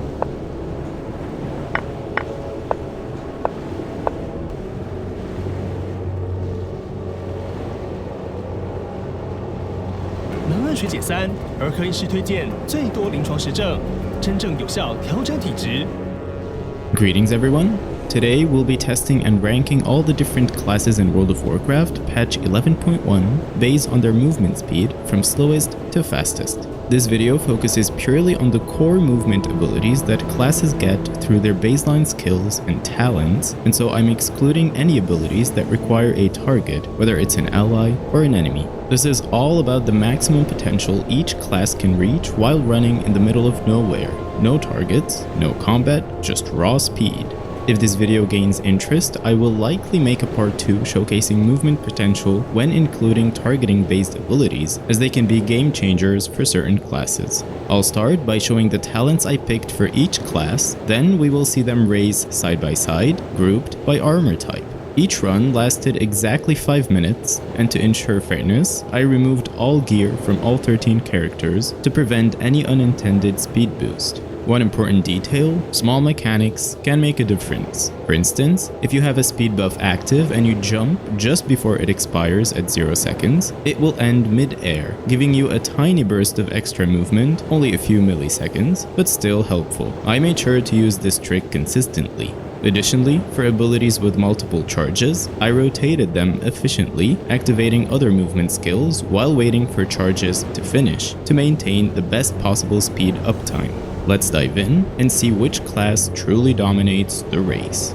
Starting off with Mage. Any spec and any hero talent tree work for this test. While Spellslinger grants a plus 40% speed boost during altar time, Temporal Velocity provides plus 20% speed when returning to the original location, and Master of Time adds an extra shimmer charge, essentially balancing things out. I tested both setups, and the overall movement speed remains the same. For the run, I used Shimmer, Altar Time, Greater Invisibility, and Shifting Power to maximize uptime and reduce cooldowns as much as possible. For Warlocks, Destruction or Demonology can be picked since the Diabolist hero talent is the best option. The entire strategy revolves around Burning Rush and finding ways to heal yourself to keep it active for as long as possible. I consistently used Demonic Gateway on cooldown, Demonic Circle Teleport whenever no other speed boost was available, and Soul Burn for stronger heals from Hellstones and to instantly cast Gateway whenever the debuff expired. Of course, Unending Resolve was also key to mitigating Burning Rush's damage. For Priests, Discipline plus Oracle is the best combination. Angelic Feather provides the longest and most reliable speed boost, and I have it macroed to automatically target myself. Penance offers good bursts of speed, while Power Word Shield gives a decent but short boost when needed. Of course, I also used Premonition of Clairvoyance as it can occasionally reduce cooldowns on my spells, which is super handy.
For my Demon Hunter, I picked Eldrazi Reaver Havok because it grants Netherwalk, Tactical Retreat, and Restless Hunter, all excellent mobility abilities. On top of that, Metamorphosis also functions as a movement skill. I think Vengeance could work too, thanks to Infernal Strike and the 10% speed boost from Immolation Aura, but the two specs are likely very similar in overall speed. Druids have it easy. I spec'd into Feral plus Druid of the Claw and only needed Tiger Dash and Stampeding Roar, that's it. I could have picked up Moonconform and Wild Charge instead of Tiger Dash, which would have let me jump backwards, but I felt like my setup was more convenient overall.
Monks have many benefits. I spec'd into Windwalker plus Conduit of the Celestials. Roll plus Dash is the default combo, and I also used Flying Serpent Kick, Celestial Conduit, and Tiger Lust. Occasionally, I threw in Jadefire Stomp for a little speed boost whenever my other abilities were on cooldown. For rogues, I, of course, picked Fatebound Outlaw and made sure to play in stealth at all times to get that extra speed boost. The key abilities here are Grappling Hook and, of course, Sprint, and that's pretty much it.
For evokers, Corona Warden and Augmentation is the best choice, as it provides several useful abilities, mainly enhancing Hover by adding more charges and boosting speed. Breath of Aeons is great whenever it's ready, and the other two abilities also provide decent speed. Useful abilities, Corona Warden and Augmentation is the best choice, as it provides several useful abilities, mainly enhancing Hover by adding more charges and boosting speed. Breath of Aeons is great whenever it's ready, and the other two abilities also provide decent speed boosts. For hunters, all you need are these basic talents and a cunning pet to give you a 12% bonus speed. Apparently, marksmanship cannot summon pets anymore, so I had to switch to Beast Mastery for this. The only abilities you need are Aspect of the Cheetah and Disengage. For shamans, it's a lot. I picked Totemic Restoration because it provides the highest number of totems, and whenever there's 3 totems around you, you'll get a speed boost through the Winds of Alakir talent. In order to keep the tree clean, I highlighted all totem talents in green. Of course, Ghost Wolf and Gust of Wind were top priority, and Spirit Walker's Grace was used whenever needed to provide plus 20% extra speed. These are the totems that one extra.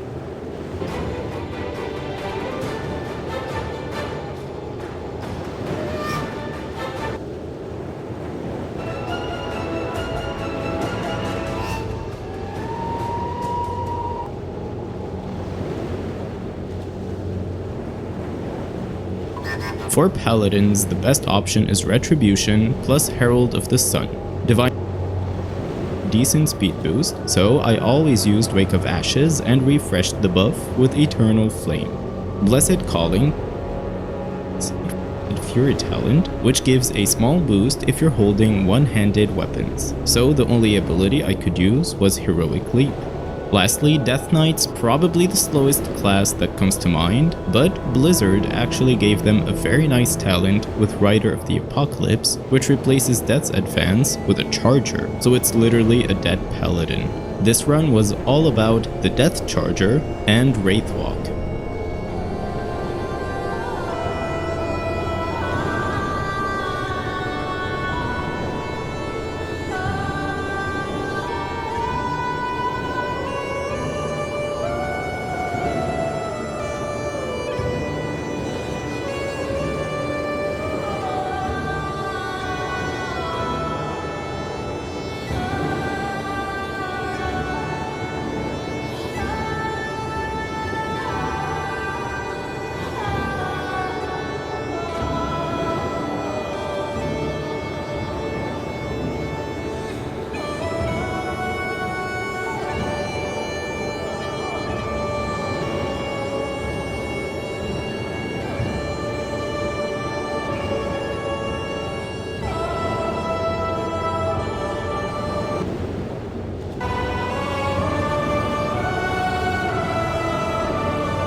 While some may vary, there's no doubt the sneaky rogues take the lead, followed by demon hunters and evokers. Ladies and gentlemen, take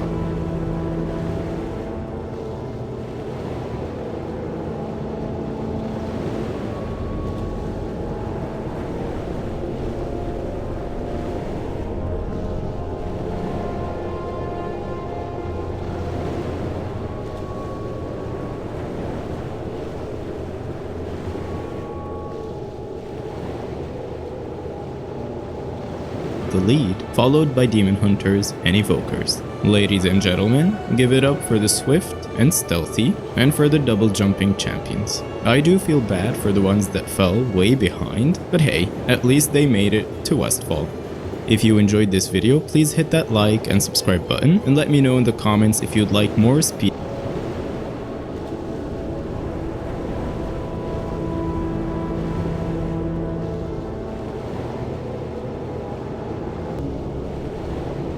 就是需要那一秒疯狂的冲动。今年我们决定踏上国王小径，在北极圈进行1个月的健行营。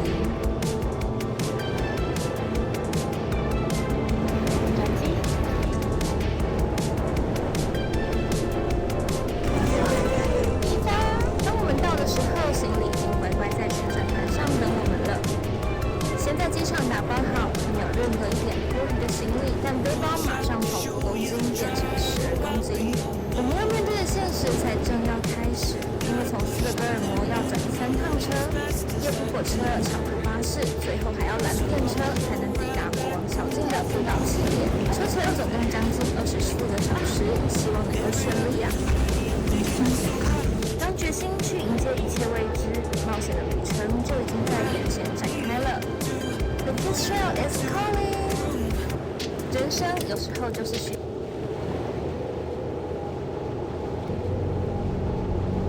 有大哦，马蒂斯库大，萨欧巴兰巴兰内马巴蒂纳大，哒哒哒哒哒哒哒哒哒哒哒哒哒哒哒，巴蒂巴蒂，哒哒哒哒哒哒哒哒哒。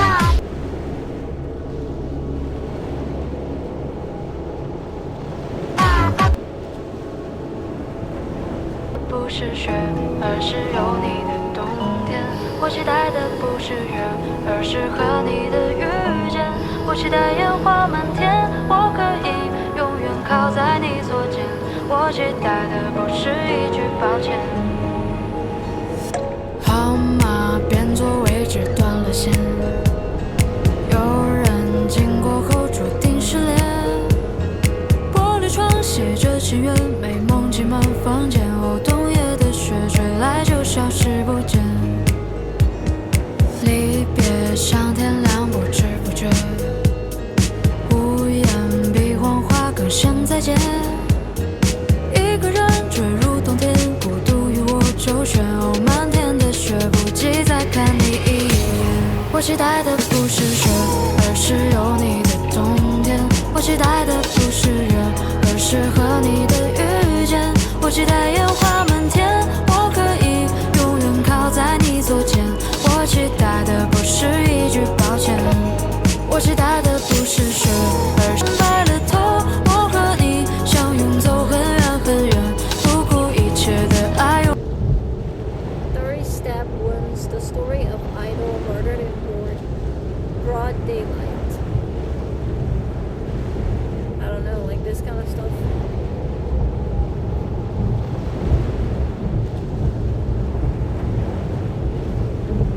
But the thing is, I don't really watch YouTube that much. Not anymore. Yeah. The story was bad, I know. Horrifying. The kind of stuff they like to look at. I don't really watch YouTube, that's the thing. So they just recommend random shit, basically. Usually the only thing that I use YouTube for is music. That's it. Now you're a meme. I watch a lot of meme stuff, yes. Mainly, I'm just doom scrolling on Instagram. That's all I do nowadays.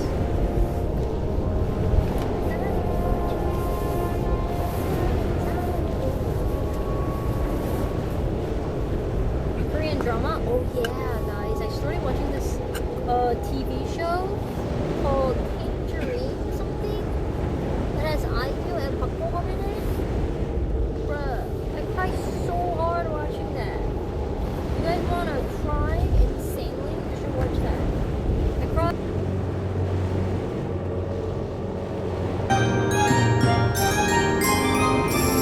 午餐我们就决定直接在圣诞市集吃，强烈建议如果有要吃东西的话，真的要白天来吃。晚上来的话，光排队就不知道排多久了。虽然中午人也不少，但至少都不太需要排队。圣诞市集的食物详细介绍已经有另外做成一集影片了，想知道食物到底好不好吃，价格到底贵不贵，可以点右上角的影片连结看。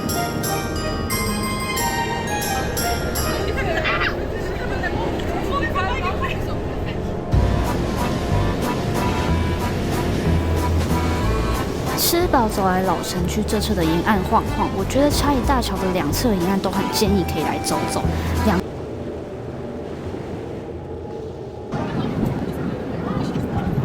很遗憾的，第2次还是宣告失败。欢迎盏灯终于点起来了，一阵欢呼，贝贝看起来很得意。跟着他前往下一盏灯。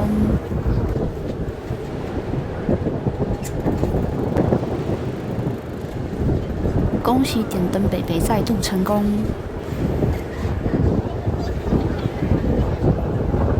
超像大明星出场，要点桥上的第一盏灯了。查理大桥是世界上唯一一座使用煤气灯的桥梁，点灯人只会在每年的12月点灯，点灯时间会根据每天的日落时间调整，大概落在4点到4点15分之间。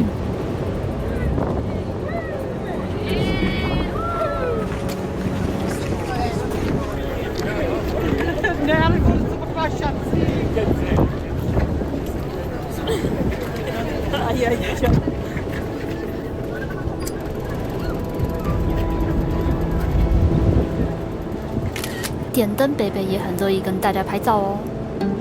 晚餐来自捷克的传统料理，详细内容有另外做成一集介绍，有兴趣的可以点右上角的影片连结看。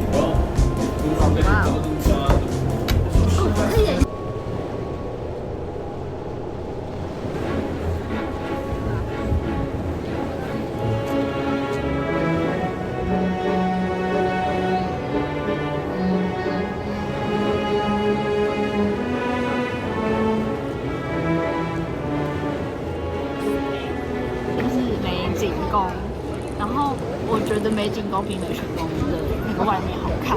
然后这边也有圣诞市集，但是它这边这个圣诞市集就是摊位就是比较少，人也比较少，就整个比较小。可是我觉得它外观很漂亮。然后这个圣诞市集就是比较多是要现金的，就是比较多不能刷卡。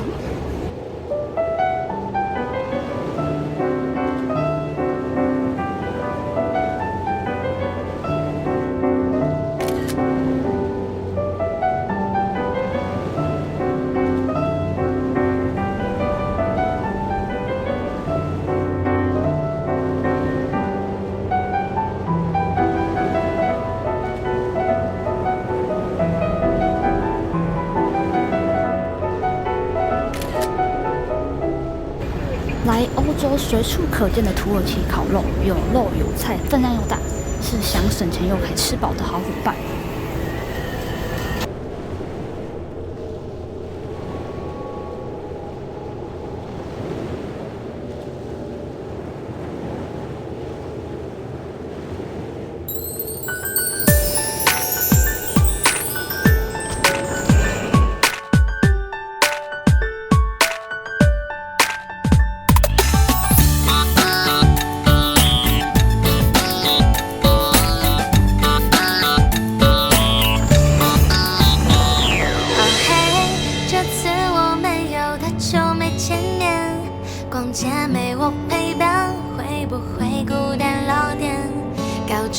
的时候，你拖延的坏习惯，被你拖累的我知道要发展。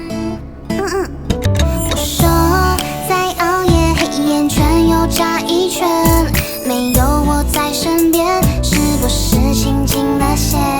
相信每次失恋，一个电话就出现，不知不觉我们认识好多年。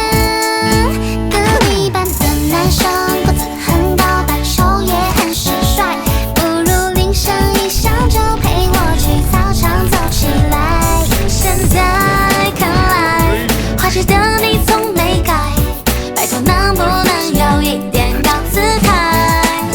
其实你都懂我，却总不说喜欢让我来猜，默契的我们却总是心照不宣笑起来。我的每个小心思，不说你都能明白，一想到你呀，烦恼都抛开。哦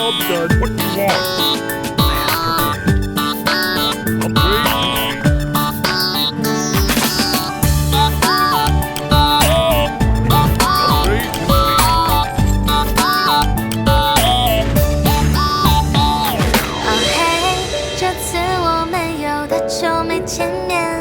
逛街没我陪伴，会不会孤单老点？高中的时候，你拖延的坏习惯，被你拖累的我知道要发展。我说再熬夜，黑眼圈又扎一圈，没有我在身边，是不是心情那些？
Job's done.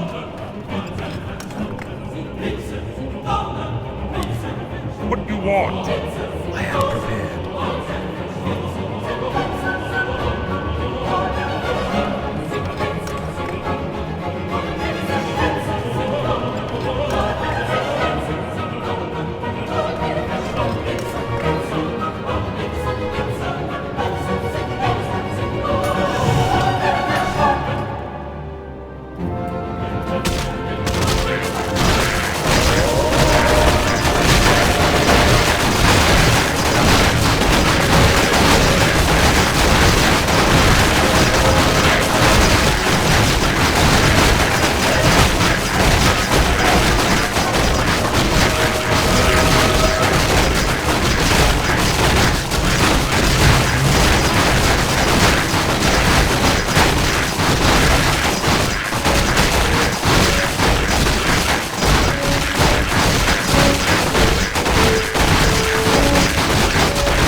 Master? My bidding. No one shall be the wiser. Upgrade complete. That's a given. Job's done. Job's done. Job's done. I am prepared.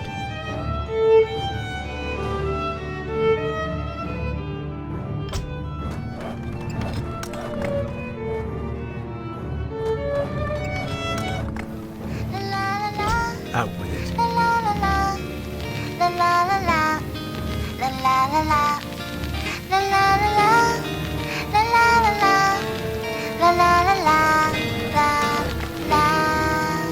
是谁又在我耳边说一些怪逻辑，嫌我卖萌不讲道理？我说拜托撒娇就是本小姐的武器，你敢不服气？哦，大御姐，小萝莉，你说御姐温柔聪明，其实我没告诉你，小心灵正要专心听。我是你可爱阳光小小萝莉，学了御姐的本领，别害怕，今后有我罩着你，来自你的王子病。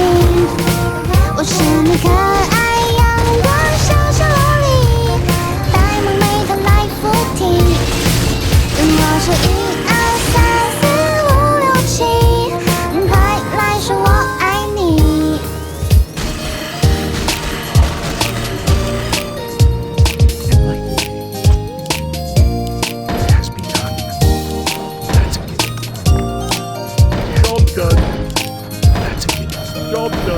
是谁又在我耳边说一些怪逻辑，嫌我卖萌不讲道理？我说拜托撒娇就是本小姐的武器，你敢不服气？哦，大御姐，小萝莉，你说御姐温柔聪明，其实我没告诉你，小心里正要专心听。我是你可爱阳光小小萝莉，学了御姐的本领，别害怕，今后有我罩着你，来自你的王子病。我是你可爱阳光小小萝莉，呆萌妹她来附体，我是1、2、3、4、5、6、7，快来说我爱你。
Job's done.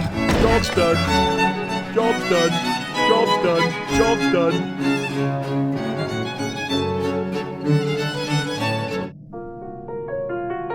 Thy bidding. Out with it.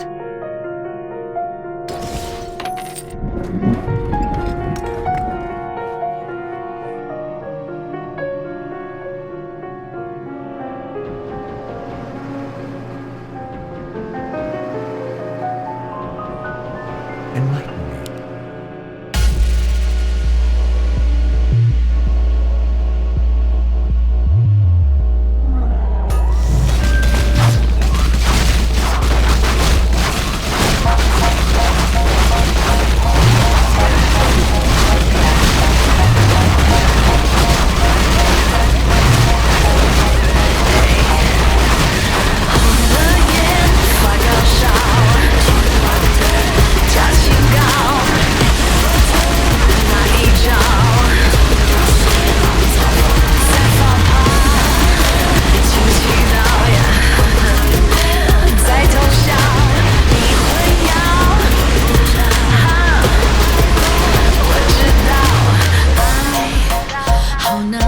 前凸后翘又招惹谁凉？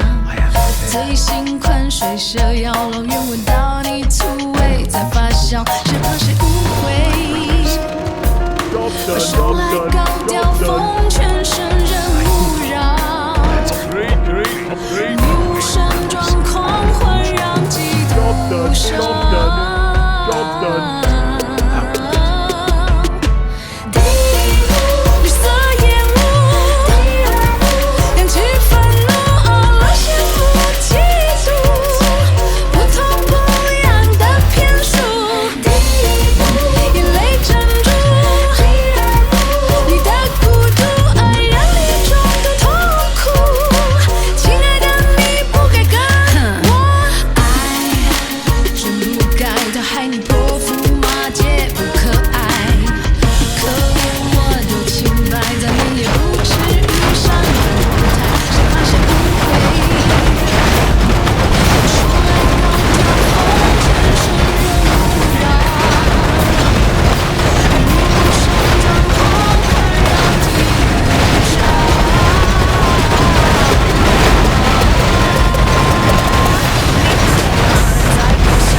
凸显音乐品味就靠 Premium， 与好友 Jam 起来，分享爱歌不受广告时间干扰，还能以偏好的播放顺序聆听喜爱专辑，也可无限次跳过和重复播放歌曲。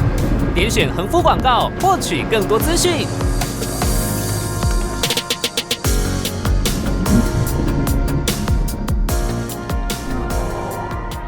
来宾。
done.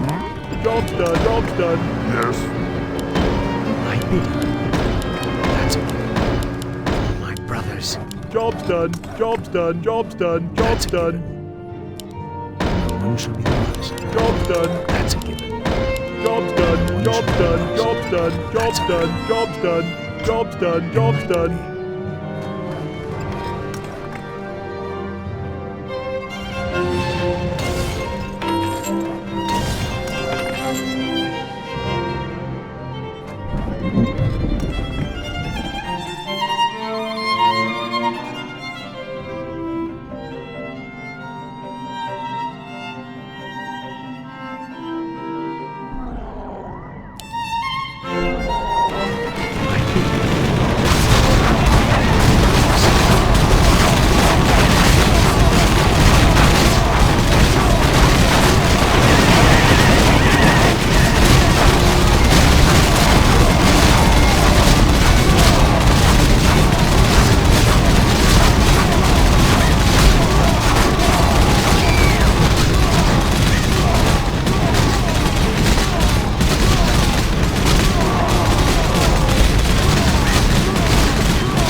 Job's done. Our time is now. Upgrade complete. Waiting on you. Upgrade complete. Our time is My bidding for my brothers. In metal.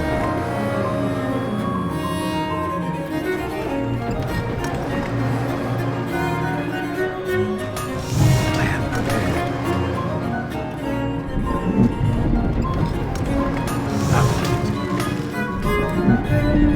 I am prepared.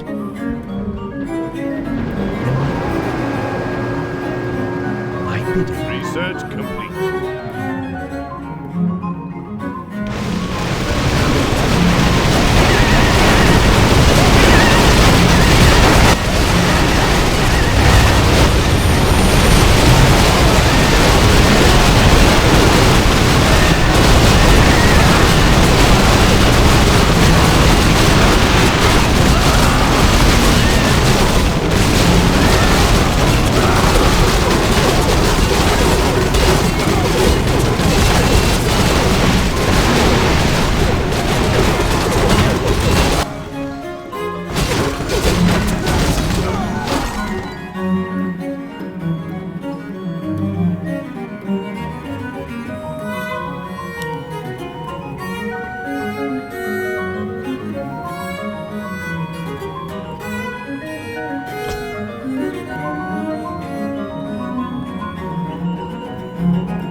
Job's done. Job's done. Job's done.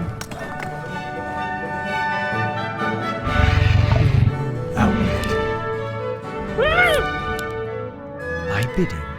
Waiting on you. Upgrade complete. Outward. Upgrade For complete. my brothers. It has begun. That's a given. Job's done. My bidding. Outward.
Eventually the light cannot solid there. Job's has done. begun. That's a given. Job's done, job's done. Job's done, job's done. Job's done. What do you want?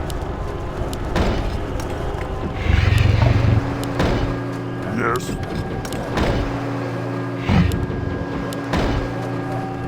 I bid you. Research complete. For my brothers. Job's done. Enlightenment. It has begun.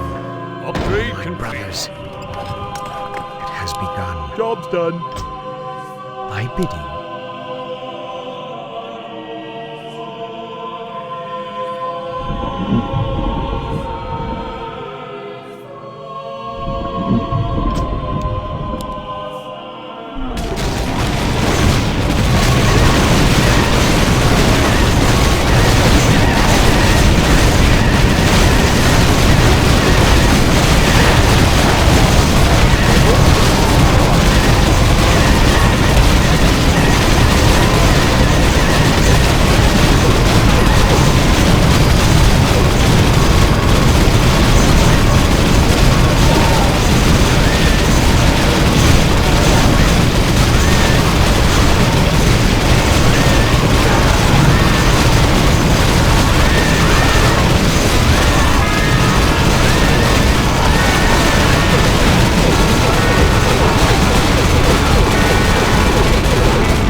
有多少阻碍等待我来解？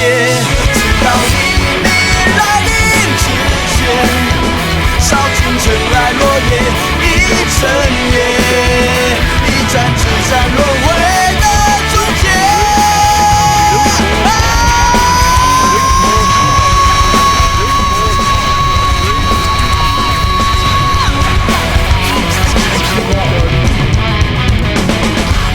Master? What do you want? Enlighten me. Out with it.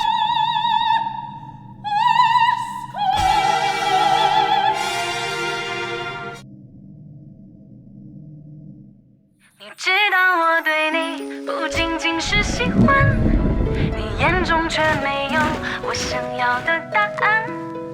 这样若即若离，让我很抓狂。I stand ready.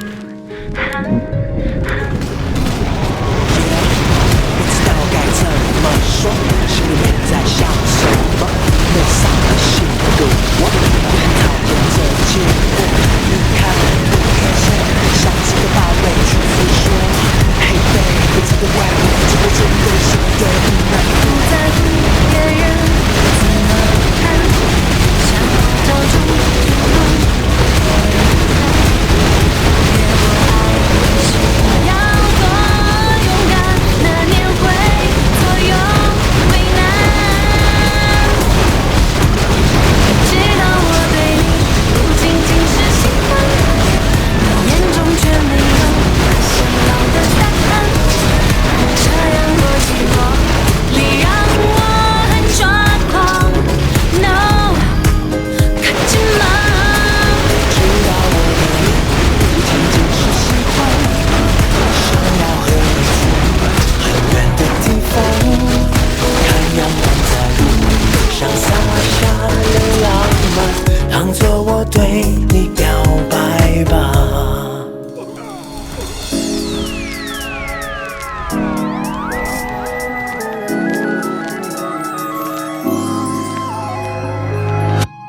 Yeah， 不知道该怎么说，心里面在想什么？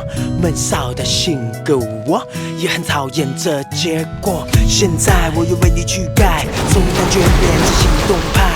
原来我这无形的伤害，可是了你什么？不要想你只是习惯，不满足每天的晚安。我要你留恋我在你身旁，爱我像我爱你一样。你知道我对你不仅仅是喜欢，你眼中却没有我想要的答案。这样若即若离，让我很抓狂。No， 可知吗？你知道我对你不仅仅是喜欢，想要和你去很远的地方，看阳光在路上洒下了浪漫，当作我对你表白吧。知道我对你不仅仅是喜欢，你眼中却没有我想要的答案。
Job's done. Upgrade complete.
I pity you.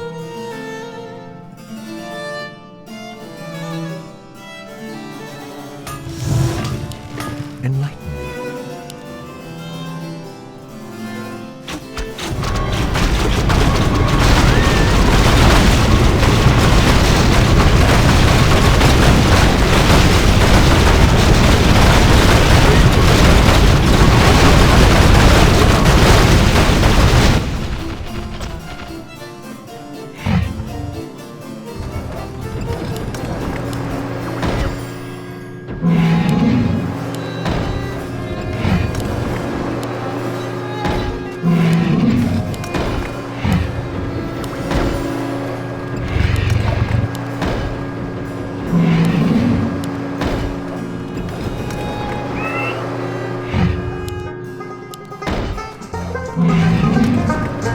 Me dijeron que en el reino del revés nada el pájaro y vuela el pez, que los gatos no hacen miau y dicen y es porque estudian mucho inglés.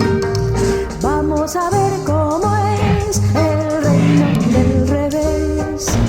Vamos a ver cómo es el reino del revés. Me dijeron que en el reino del revés nadie baila con los pies, que un ladrón es vigilante y otro es juez y que 2 y 2 son 3. Vamos a ver cómo es el reino del revés. Vamos a ver cómo es el reino del revés. Me dijeron que en el reino del revés no son niños, ahora sí ves los jueves y la vamos a ver cómo es el reino del revés. Vamos a ver cómo es el reino del revés. Me dijeron que en el reino del revés hay un perro pequeño que se cae para arriba y una vez no puede pagar. Vamos a ver cómo es el reino del revés. Vamos a ver cómo es el reino del revés. Me dijeron que en el reino del revés un señor llamado Andrés tiene 1530 chimpancés que si miras no los ves. Vamos a ver cómo es el reino del revés. Vamos a ver cómo es el reino del revés. Me dijeron que en el reino del revés una araña y un 100 pies van montados al palacio del marqués en caballos de ajedrez. Vamos a ver cómo es el reino del revés. Vamos a ver cómo es el reino del revés.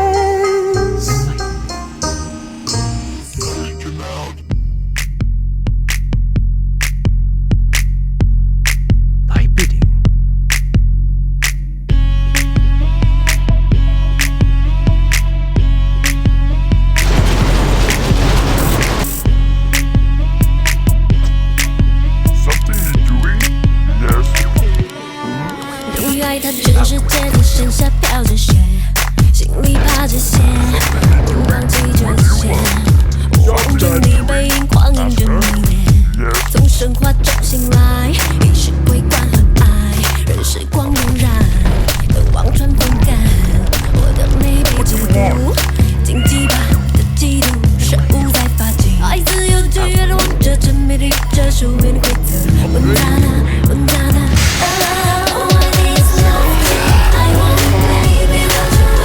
谁懂得呢？看我眼睛的颜色。我深爱，就像天上的水。这执迷爱火，这执迷爱火，这执迷爱火已是化了我。这执迷爱火，这执迷爱火，这执迷爱火已是化了我。奥林匹斯山的神奇。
Not summon there.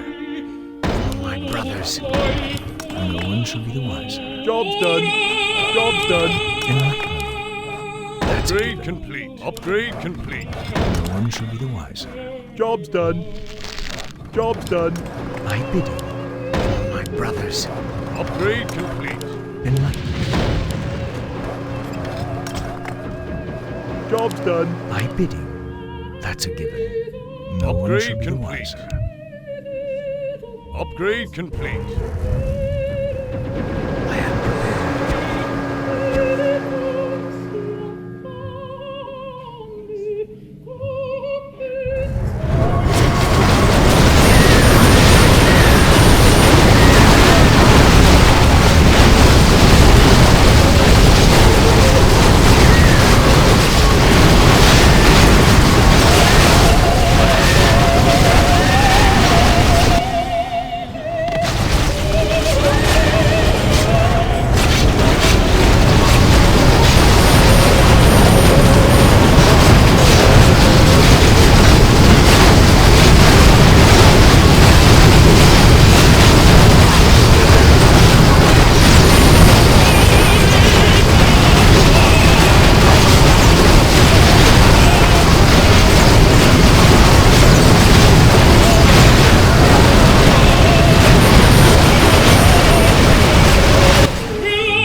Doctor?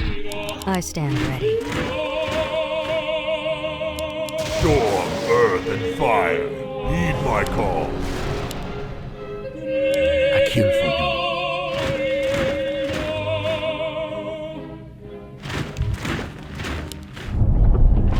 I stand ready.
用 Premium 为生活增添律动，下载音乐并随之畅听，让身体随着高音质歌曲摇摆，不受广告干扰。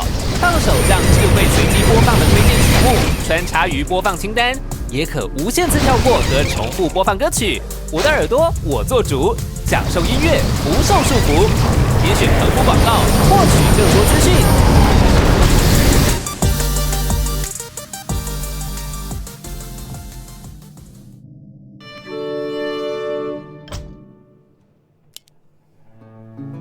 Begun. No one shall be wiser. Job's done. Job's done. I am prepared. That's a given. Job's done. Job's done. I bid you. Upgrade complete. Upgrade complete. It has begun. My brothers, it has begun. Job's done. Job's done. Out with it. Upgrade complete. No one shall be the wiser. That's a given. End my torment. Job's no done. one shall be the wiser.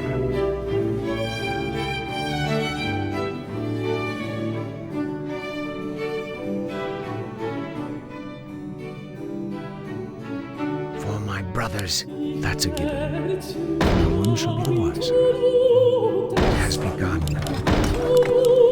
Job's done. Wiser. That's a given.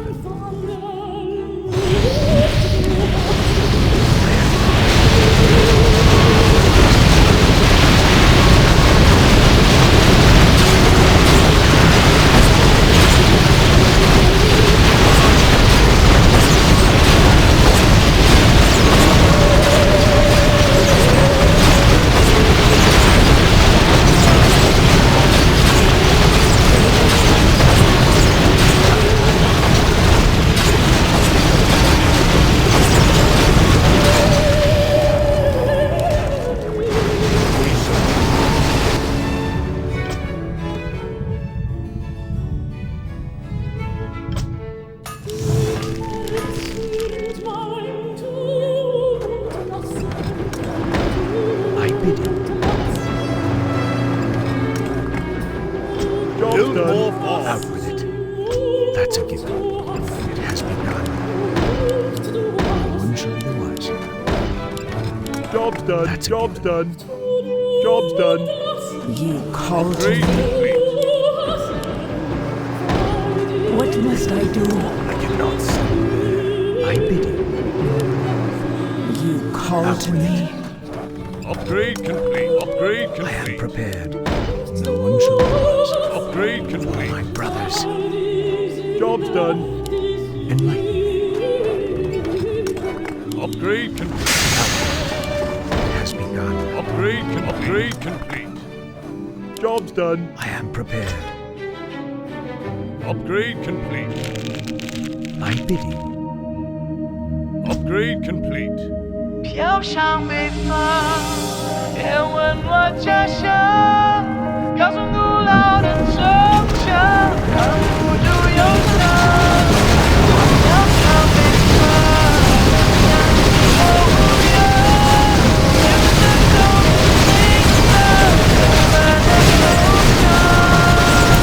到，有人说他老家欠了一堆钱，需要避避风头；有人说他练就了一身武艺，却没机会展露；有人失去了自我，手足无措，四处漂流；有人为了梦想，为了山才会养家糊口。他住在眼角，最常过的就是梦。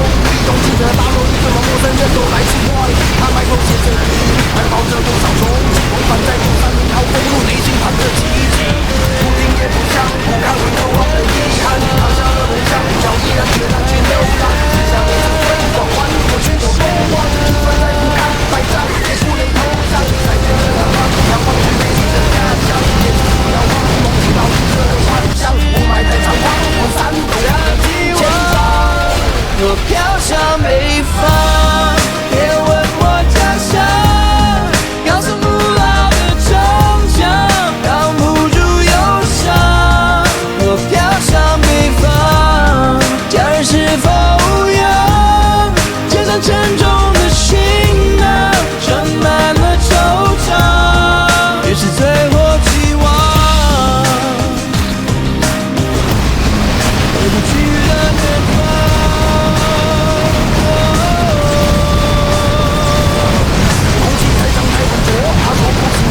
车太混乱，太匆忙，他还不习惯。人行道一双又一双，解释了我的眼光。他经常讲习惯，最强迫融入这大染缸，走着脚步蹒跚，耳朵都在摇晃。失意的人啊，偶尔醉倒在那胡同楼巷，拒绝饱读涮羊，手中盛着一碗热汤，用力的温暖着内心里的不安。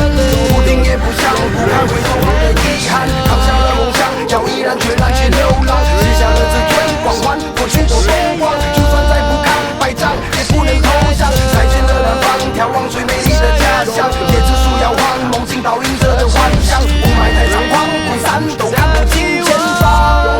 我飘向北方，别问我家乡，高耸古老的城墙，扛不住忧伤。我飘向北方，家人是否无恙？肩上沉重的行囊，盛满了惆怅，就像那珍珠飘散，随着风向。谁又能带领着我一起飞翔？我站在天坛中央，闭上眼祈求一家人都平安。飘向北方，别问我家乡。高耸古老的城墙，扛不住忧伤。我飘向北方，家是否无恙？肩上沉重的行囊，盛满了惆怅。我站在天子脚下，被踩得喘不过气，走在前门大街跟人潮，总会问起或许我根本就属于这里，找出那一句才给我自立的一击。请用力到这里是梦想的梦，让梦想遥不可及。这里是圆梦的生命，那就总是扑朔迷离。多少人拼过残酷的现实，从此销声匿迹；多少人生活只剩下一具空的尸体。去的远方，飘向北方，别再问我家乡。That's a given. Job's done. Job's done, job's done, job's done. You brought me Upgrade back. complete. Upgrade complete. Enlighten me. I bid him. Upgrade complete. It has begun. Upgrade complete. That's a given. No one shall be the wiser. All my brothers. Job's done, job's done. Hi. Upgrade complete. I am prepared. Upgrade complete. Upgrade complete. Upgrade complete. Upgrade complete.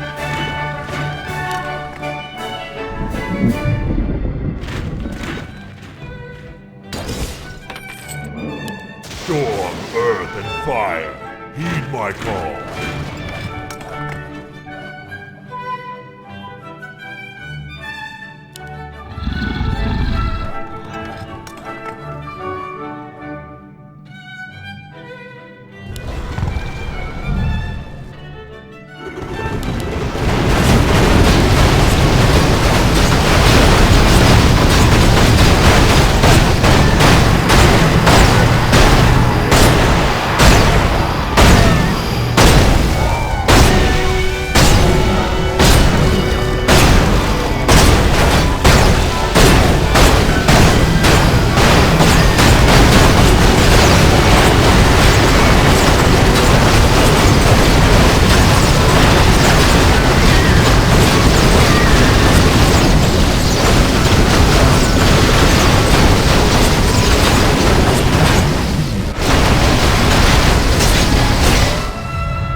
Someone call for the doctor.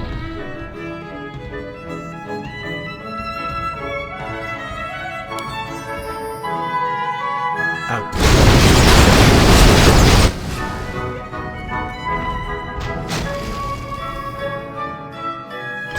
That's a given. Research complete. My brothers, no one shall be the wiser. Job's done, job's done, job's done. My bidding. My brothers. Upgrade complete.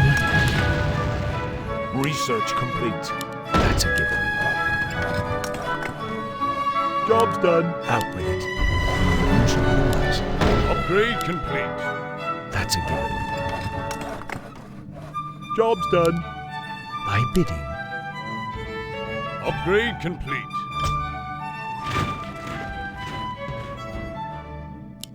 Someone call for the doctor.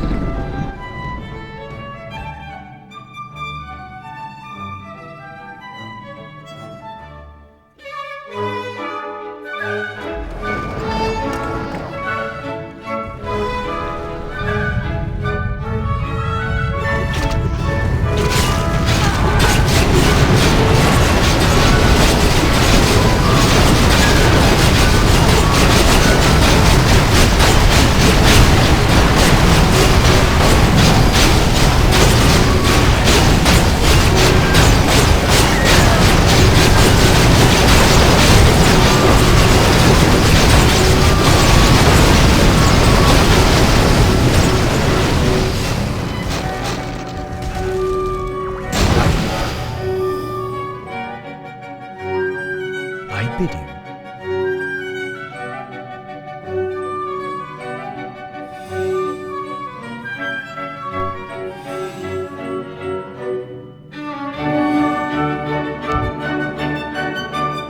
Out with it.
call.